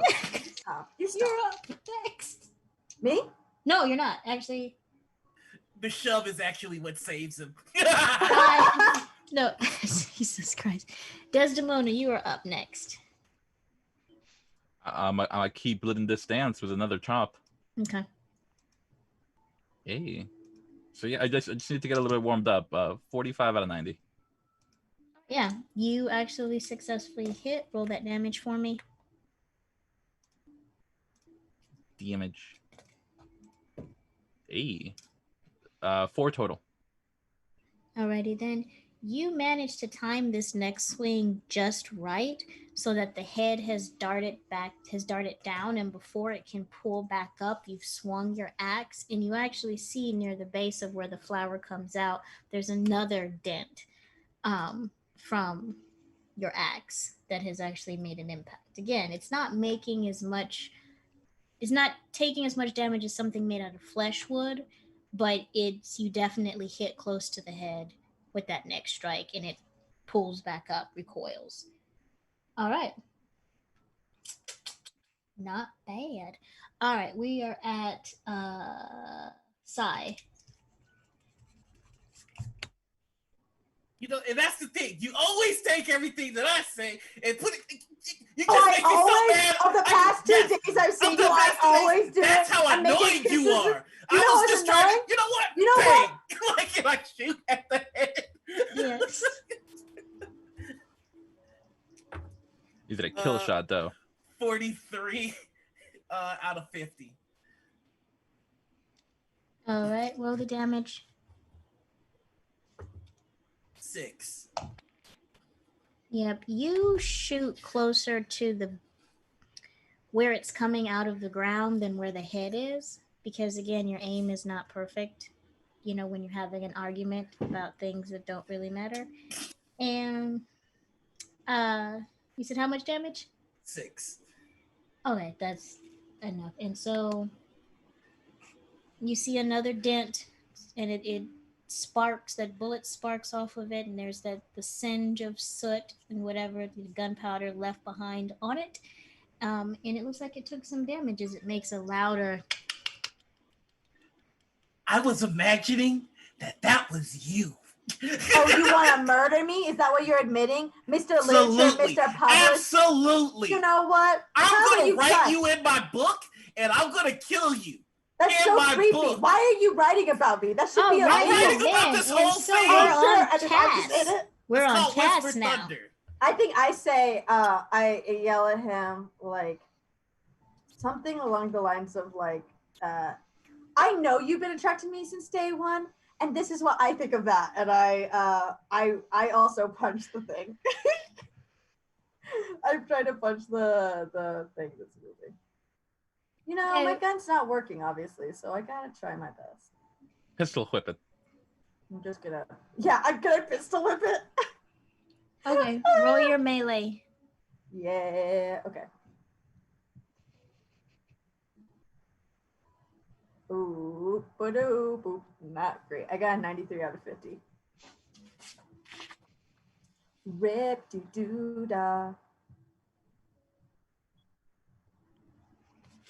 Okay, so you go and it makes a clanging sound, but it doesn't really do much other than that. You're like, that's what I think about this clang, and just it makes a loud noise. That's all. Apparently, you don't think much of it at all, then. Well, you did, but you know. Okay, whatever. Oh, what a clever retort! I wonder why you're not published. Oh, what a clever retort! What a clever retort! You said you're gonna write me in your book, you weirdo. Asmodeus, you're up.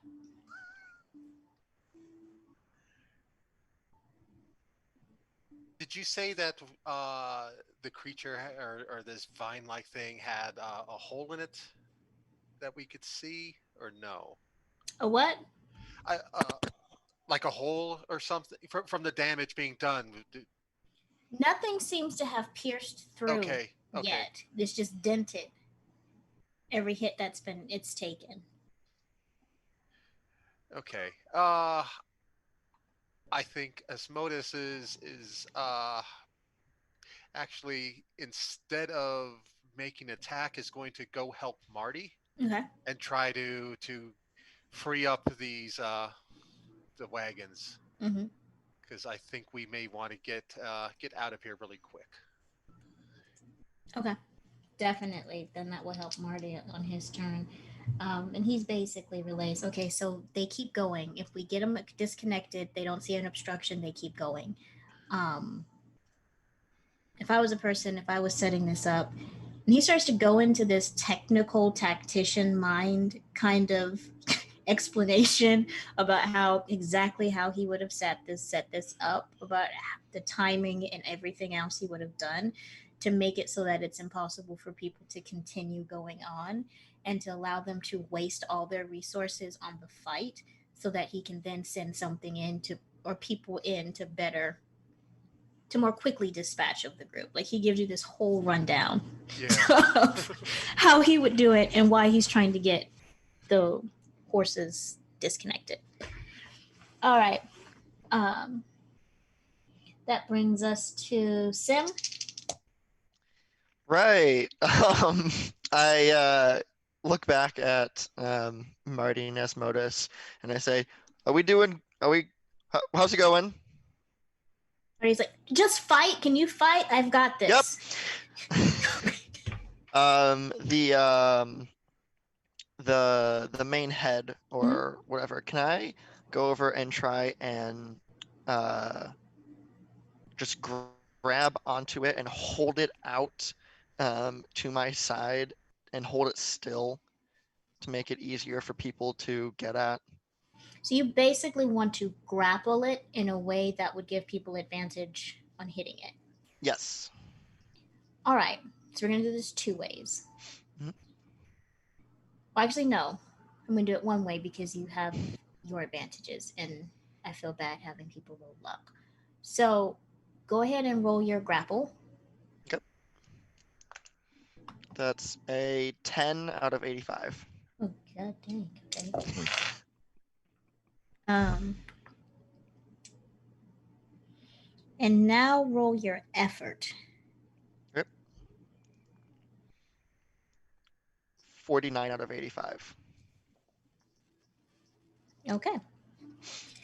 Um, you see Sam go into action mode, jump up a little bit, grab it in a place where he can hold it secure enough and then land back so that he's basically holding it in place. It's still writhing. You're probably going to be bruised in this effort to keep it from writhing away. It's metal rolling and pushing and resisting and trying to break free. But in this Hercules like move, you see Sim, the kind father who was just scolding you all for being loud, just jump over, grab, pull down, and hold this plant like creature. The flower mouth area is like inches away from your head, um, just snapping and ticking with a kind of sound. And yeah, Sorry, go ahead. you'll probably be able to hold them for about a round before you have to do another effort check. Okay. Sai, stop picking fights. Cass, stop being goaded into a fight. Desdemona, chop. I'm not picking the fight. She started it. Sai! I don't keep arguing. I just listen to Sim and rolling my eyes. And I'm thinking that I'm the superior one. That brings us to Samuel. You'll have your corrosive agent is done now. Did I hear everything that Marty was saying? Mhm. Okay, I'll take what I've made. I'll come over to where Sim is, and I'll pour the acid on the face of this thing. Okay. Trying On not the to. head. Yeah. All right. So I'm gonna. Can I go ask a question? Yep. In the opening of the flower, right? That's where the sound of the is coming Yep. from. Can I yell before he pours it on? Like, maybe try pouring it inside. I think there's something. This mechanics or something inside of it. The timing of that, there's not like a consistent timing, okay. and it's Never mind.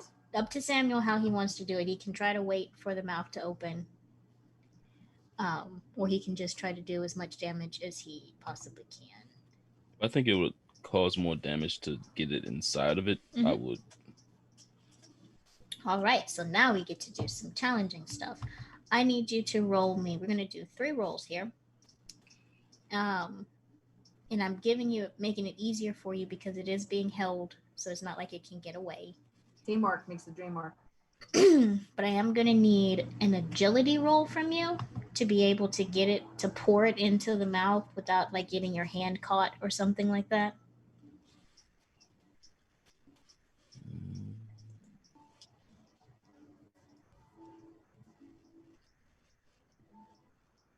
$36 out of 65 out of 55. Oh, he's just fast as can be. Just you wait for the mouth to open and then you splash in like some sort of, corrosive mouthwash. And go ahead and roll me a. I'm gonna ask you guys, roll me a D10, please. And who needs to roll that? That's Sim. Yeah. Samuel. Samuel. All right, so, and then roll me a D4. We're gonna add that to it.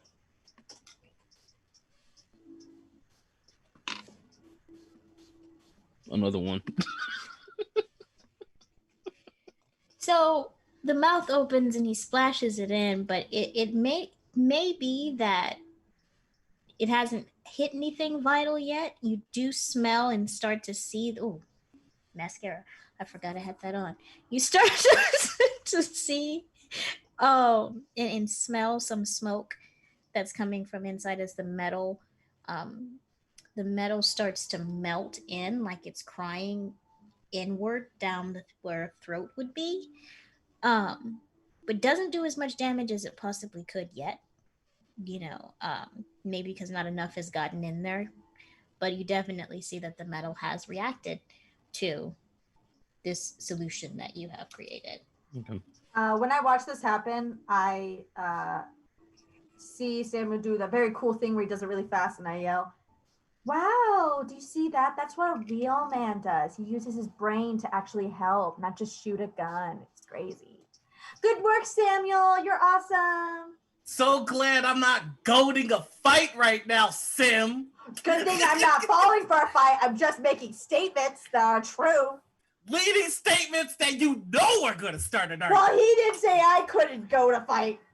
And then I guess it was implied. Marty just looks up from where he is, and when you say it's not like I started the fight, he just says, "I will end the fight." You don't talk to a Highlander like that. And then you just see Cal peek out of his hiding space like, I stay out of it. I'm like, I'm not part of this anymore. Cal looks genuinely concerned for a moment when Sai talks back to Marty. And Me Marty too. just does this head cock kind of thing. I'm not with him, just to be clear. Yeah. I'm not with him. I'm done. I'm done fighting now. I don't know if y'all have noticed, Sam hasn't said a thing since this began. He's pissed. Yeah. So he'll turn towards both of you with this acid still in his hand. Uh-oh. Shut up. Why is everyone yelling at me? I don't know. understand. It's like everybody's being unreasonable at us right I know. now. Everyone's being really aggressive, and I don't know where it's coming. We were having a conversation, and then they're all butting in. I didn't know this was like a C conversation. You know what I mean? Exactly. Everybody, and then like threatening us. Like I don't. And we never even got violent. Why they? Exactly. I'm a respected author and you're an artist of some sort. You would think that they would come talk to us with some respect. By the way, we're totally whispering this to each other. We're like, oh no, we forced them to team up. Let me roll for the creature. Oh, right, that. It's going to try to break out of your grasp. I need you to do a contested effort for me. 27. Yeah, out of it 85. got it. Nice. Good work, Sam. It got a 4. All right, well. Okay. But, well, it's hard for it to get a 4. And you see that it suddenly is able to, it's more how it's moving and writhing, it's able to break the hold. And then you see that it pulls you up about a couple of feet I thought as it grows even more, and then starts to kind of like soft serve ice cream coming down. It starts to coil in on you, like trapping you in the coils. Good, just good. on Sim. Secretly, this is what I wanted, so it's fallen right into my trap. So go ahead and roll me a stamina check right quickly. 30 out of 65. Okay, that's good. Because it rolled a 96. So it doesn't actually manage to do any damage this time, but you are effectively grappled. As you did it to it, so it's doing it back to you. Another thing somebody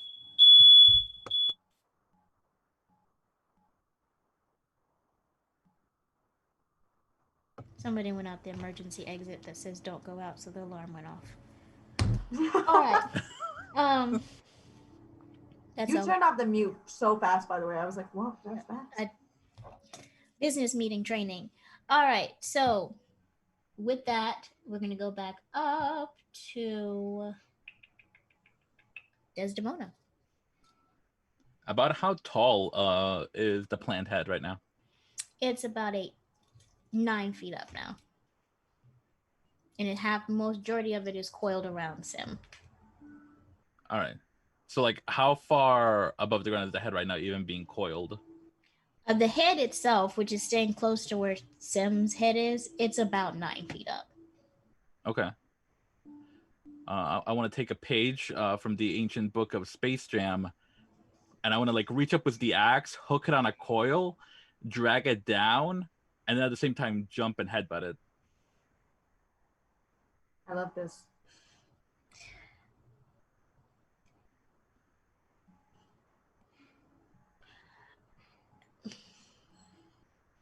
Okay. Let's see what we're gonna do here. So you want to jump. And I thought that. So I need you to roll a jump. Is jump its own thing, or? Yes, it is its own skill. Ooh. I dodge and climb and. Let me find where that is. It's under dodge. Dodge. Column J. Oh, here we go. Thank you. Okay, cool. Let's roll jump. Oof. Okay. That's an 80 and a 90. Okay. So, yep, you jump up there. Roll your head, but That's gonna be a 9 out of 90. God damn, that's the mother's metal. Ooh, okay. Well, Desdemona's the coolest. We all love Desdemona. It can't. So, Sim, this Desdemona's head comes very close to yours, and you hear this resounding clang sound as Desdemona's head hits this flower's head. I need you to roll the damage for me. Let's see what the damage is for my noggin. It's D6. Is it my I have head as a weapon. It says 1d4. Yep, it's a 1d4 plus your damage bonus. That's the most Desdemona thing. Like, none of us have head except for Desdemona. That's an 8 total. Her body is a weapon. Okay. Of course, you just go up there and you see the head go from facing the right to snapping all the way back the other direction by the force of Desdemona's headbutt. Which doesn't seem like it should have happened because it's metal versus Desdemona's head, but they make it heads different in the north. So I am an Iron Curtain, honey. That's my partner. All right. So we're at Sai now. I'm just gonna, just say to Cass, like, I mean, you would think that they would spend more time focusing on the problem than yelling at us, Yeah, why are they? It's like, why are they not focused? You know what I mean? I mean, it's just like they're so easily distracted. I know, it's crazy. Bang. So now, at this point, I wanted to warn you, Sai, that your shots are, I'm counting them as hard because Sim is currently wrapped up in that. Oh. Listen, I've got a lot of hit points. Yeah. Yeah, but I mean, I feel like I've already pissed your husband off. So, like, if I shoot you, Good point. Good point. I will. Sim will look at Sai, sort of hesitating, and say, "Just shoot it." I'm gonna look over to Marty. Marty is like, if you hesitate, I stab you. Hey. I could take Marty. I whisper aside, this feels like a trap. Okay, so I think they scared him into shooting very well. I rolled a 16, and my heart, my heart success is 20%. So nice. Bang. You get like an inspiration diet from Marty's intimidation, and manage to line up the perfect, shot. And where did it hit? And this time, well, actually, roll the damage for me. 4. Okay. You see the bullet actually get lodged into the metal.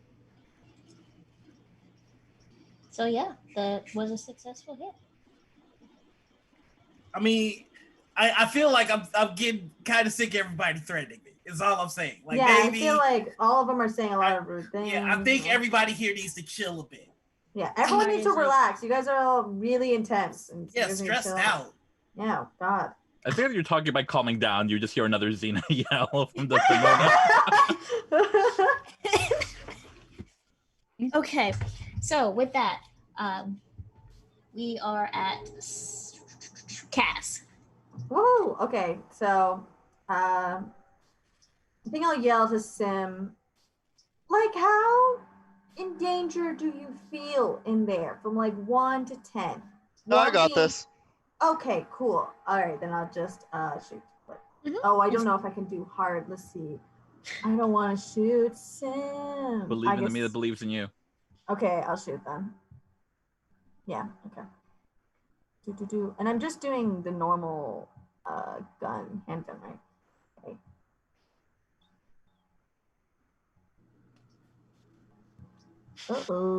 Uh-oh. I got a 68 out of 60. Not good, guys. Yeah, well, you missed. But Sim, go ahead and roll me a luck just to see if she missed completely or if she hit you. Please miss completely, please. I've never wanted to miss so much. I rolled an 18. Okay, so cool. The bullet just goes wild. Doesn't hit Sim. Doesn't hit the plant. I go. Oh, thank God, I'm a bad shot. Oh, thank God. Oh, thank God. And now we're at Asmodeus.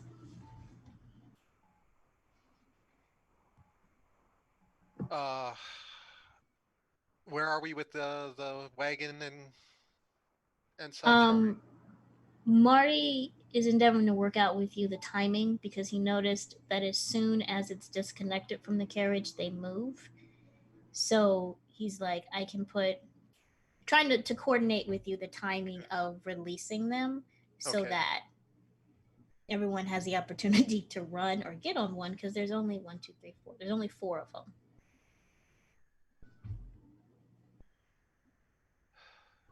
Okay. Could we reasonably fit 2 people on a horse? Mm-hmm.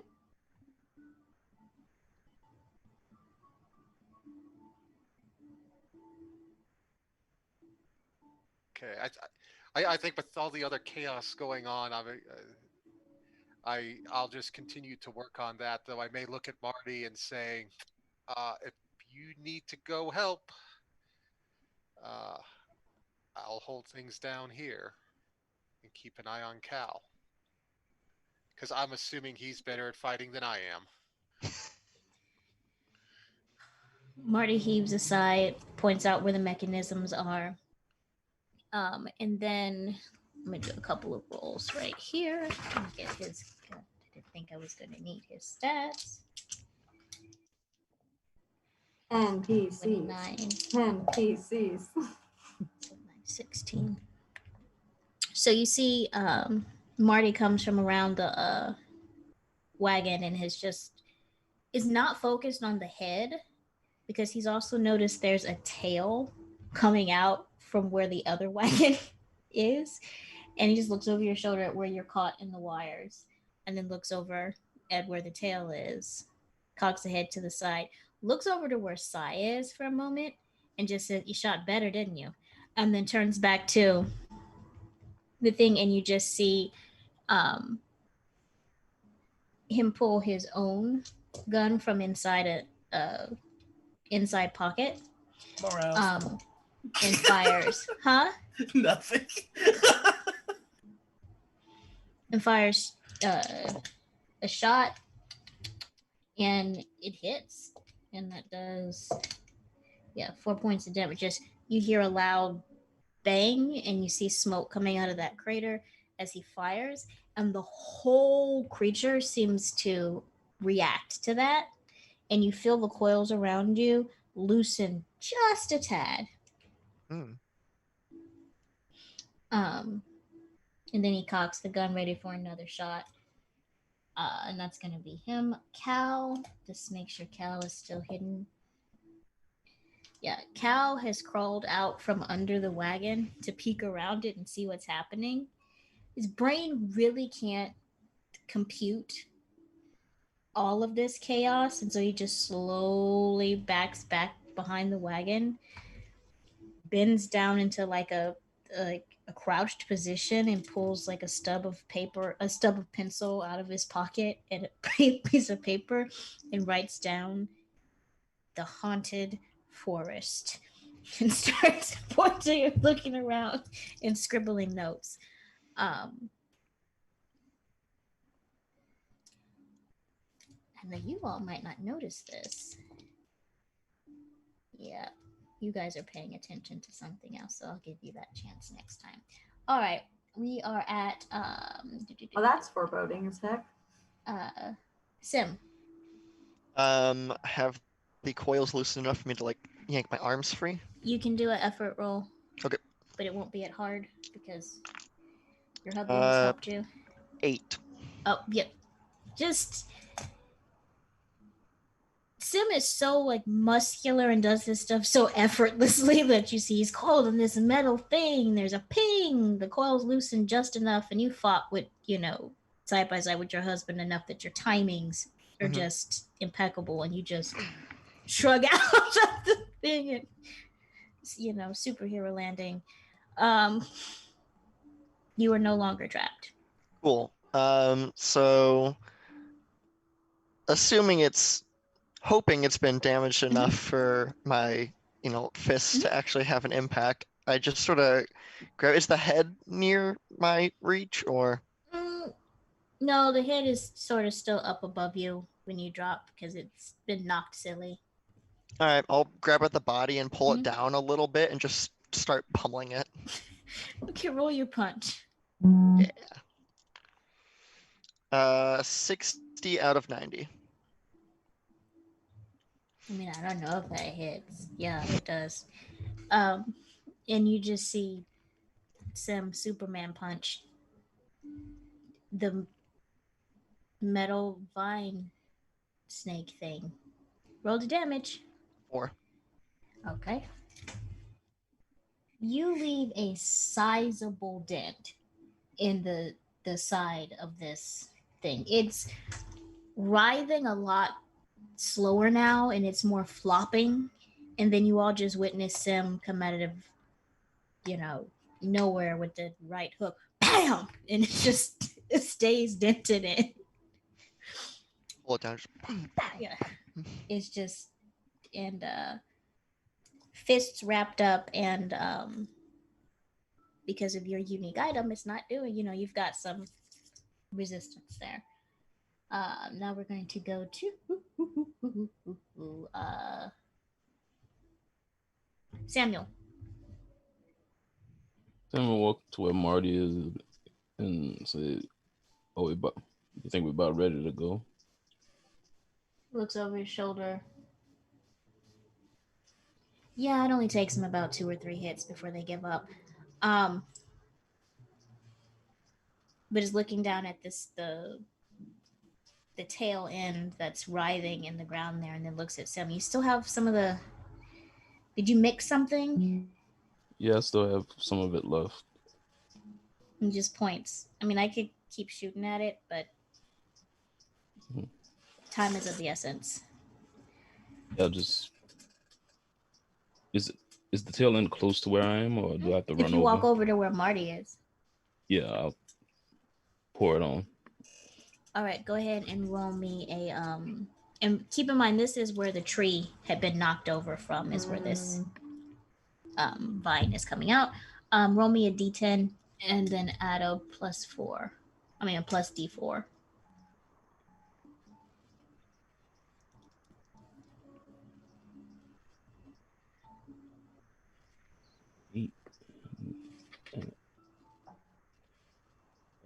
10 total. So you watch him pour this acid into this crater over the tail end of whatever this monstrosity was that popped out of the ground, and it's just melting the copper gold like metal into this gooey, kind of puddle left in this dirt hole. And the melted metal is just pouring back into the hole that it came from, like a faucet pouring into a drain. And over on your end, everyone else, where you were fighting all of the writhing and punching and so on, it just stops. The clicking stops, and then the whole 9 foot thing just coil collapses in on itself and stops moving.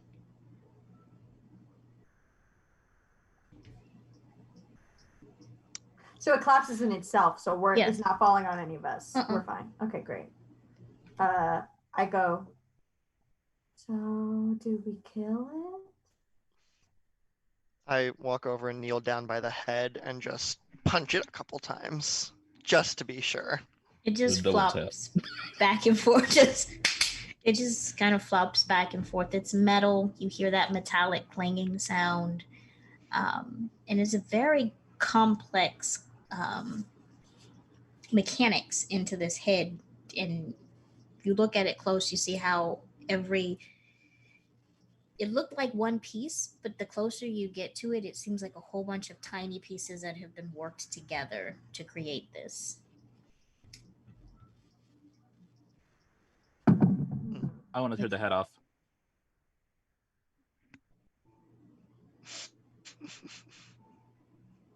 You can try. I will try. Go ahead. What are you using? I guess just strength. Okay, go ahead and roll effort. That's going to be 51 out of 65. And what is your effort? My effort... No, what's your strength? My strength, 13. 13 versus 30.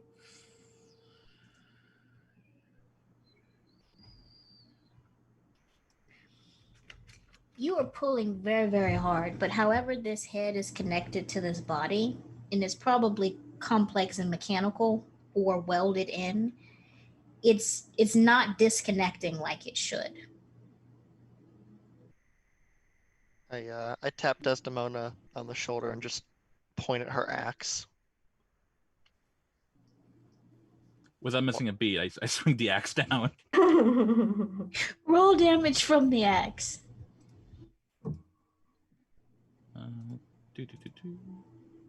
5. So with the first hit, you sever it halfway. It's got this natural armor stuff on, so damage that you do is comparative to how much it has protection from. Do it again. So you're welcome to swing again until you get it.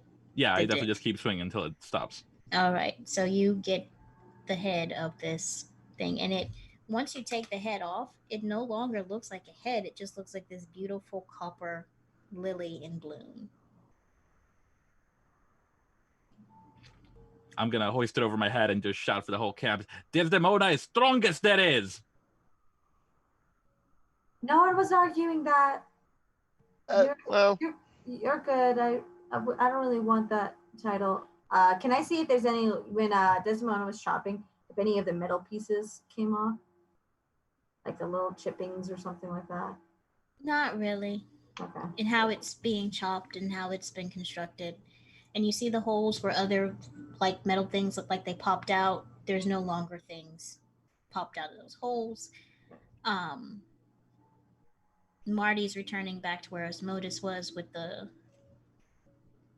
carriages and the horses, and he just basically says, I think it might be safer for us to just take one moving forward and just connect the extra horses to it for extra speed.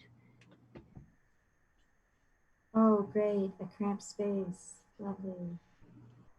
I go over and kneel down in front of Cal and just sort of like grab his shoulders and say, "Are you okay? Are you hurt?" And Cal is looking out at something that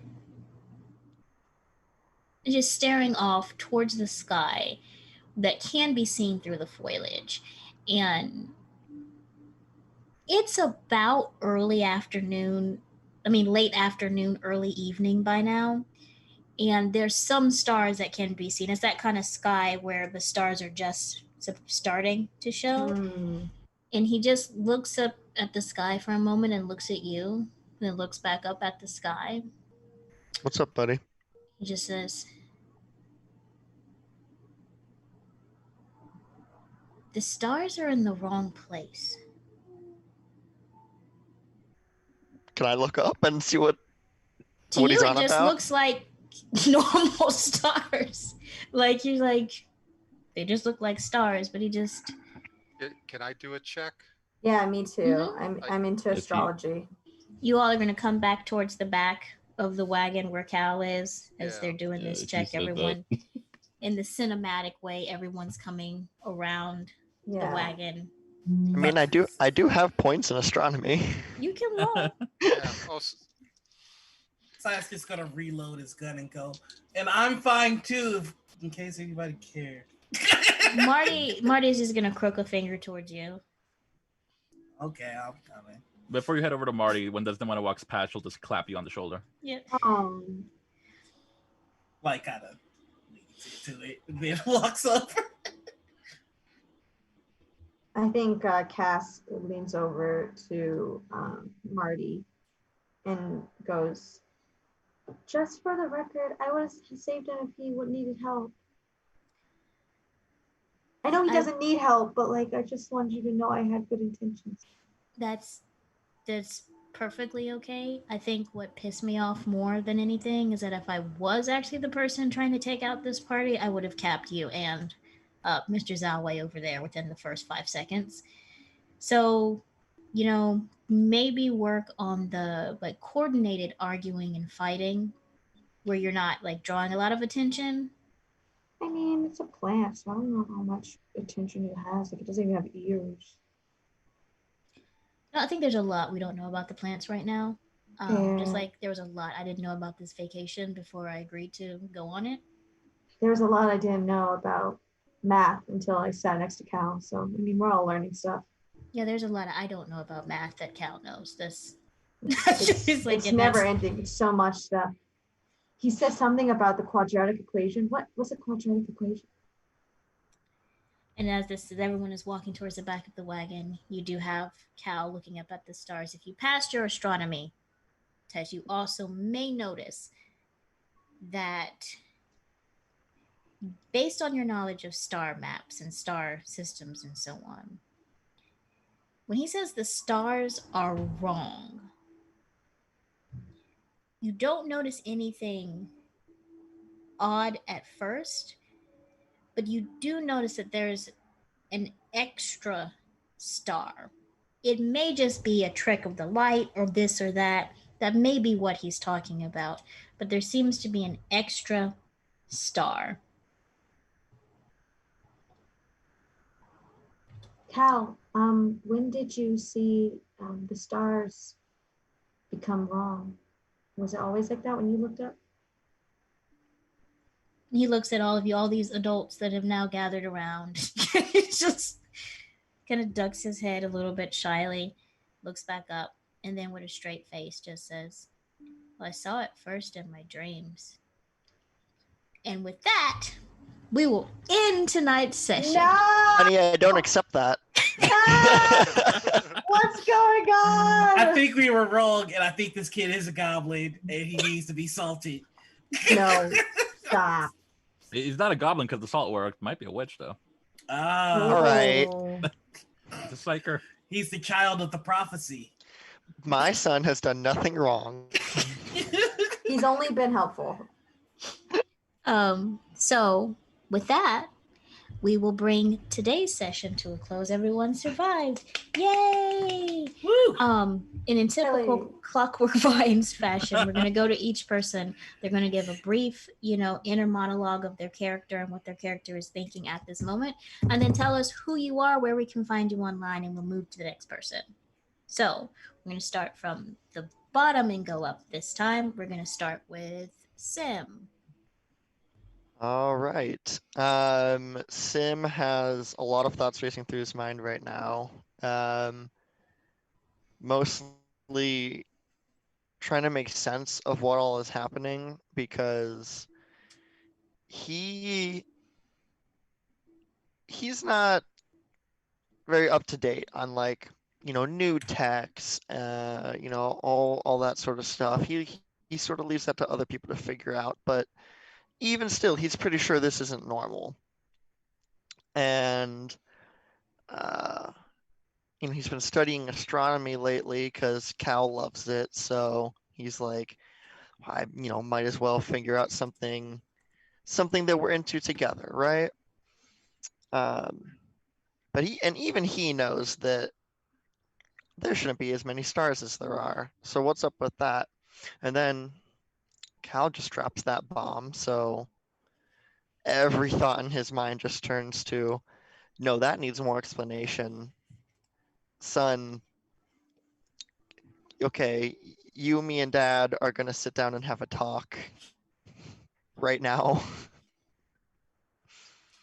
And yeah, that's what's going on. I have been Rowan.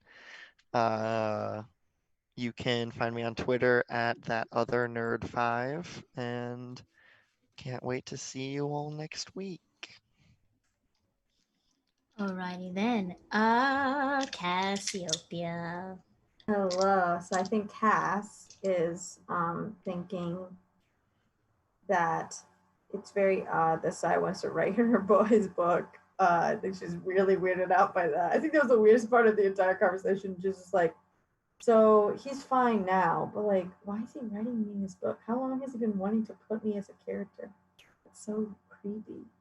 And then I think she's like, now I've made the entire party mad at me, but I still think everyone's being very aggressive, so I don't think I did anything wrong. But and it's remembering not to get on Desdemona's bad side and only get on Sai's bad side.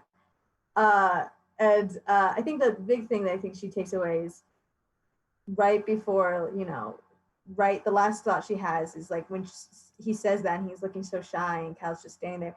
I think she has this moment where she's like, I always knew he was special. He's special. I knew it. Sorry, I forgot who I am. I'm Ella. You can find me on Boondoggles on Twitter, Hella Bella on Instagram, and on consistency on my stuff because I am not an influencer. I'm very excited for next week. I can't wait to continue to argue. Samuel.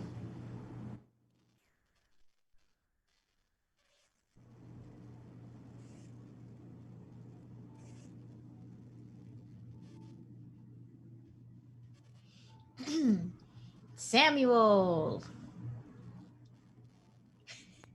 Sorry. Yeah, Sam is trying to calm down a bit from being angry and trying to assess everything that's happened up till now. Because he like it's not terribly confusing to him. It's interesting. Something he doesn't know that he wants to figure out. So he's trying to enjoy himself putting together the pieces. It's pretty much where he's at right now. And I'm Ryan.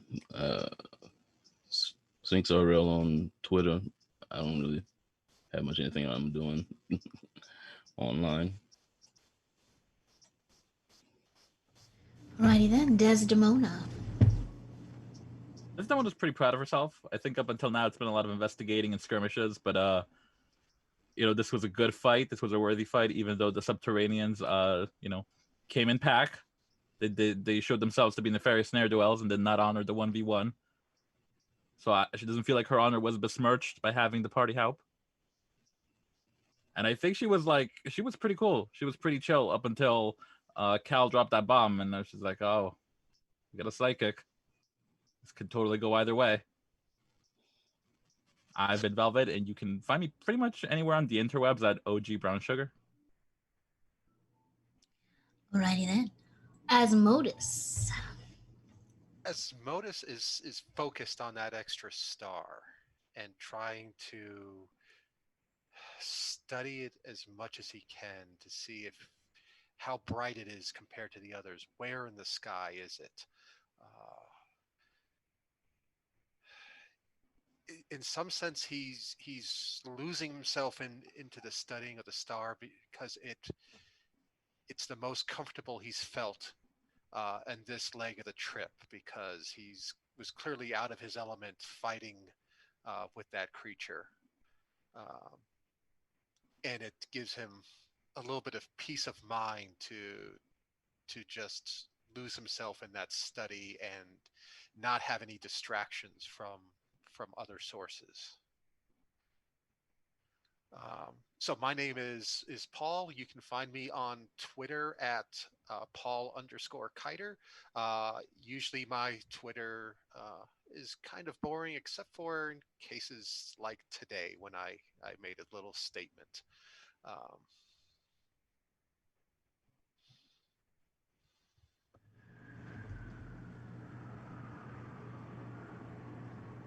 Okay.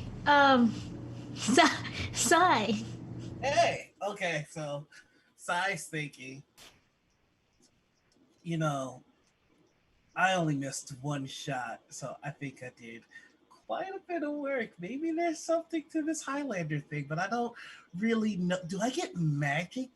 Am I am I some kind of warrior now? Oh, I can't wait to understand the responsibilities of my new position.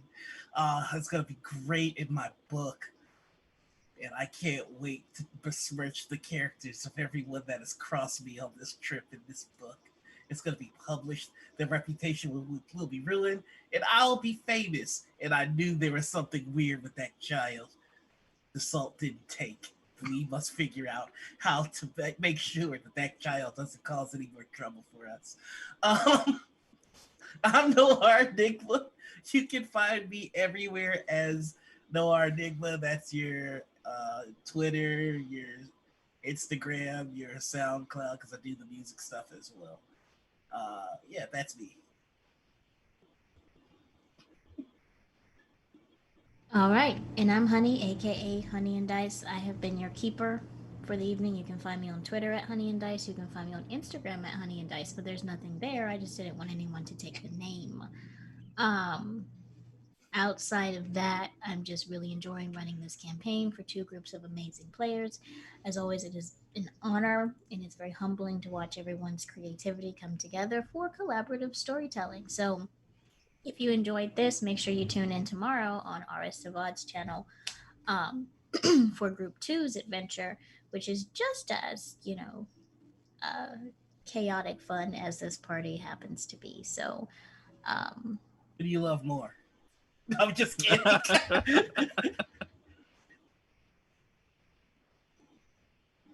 Bye. so Bye goodbye. all. Remember to love your Bye you, bye, and everybody. see you next week. I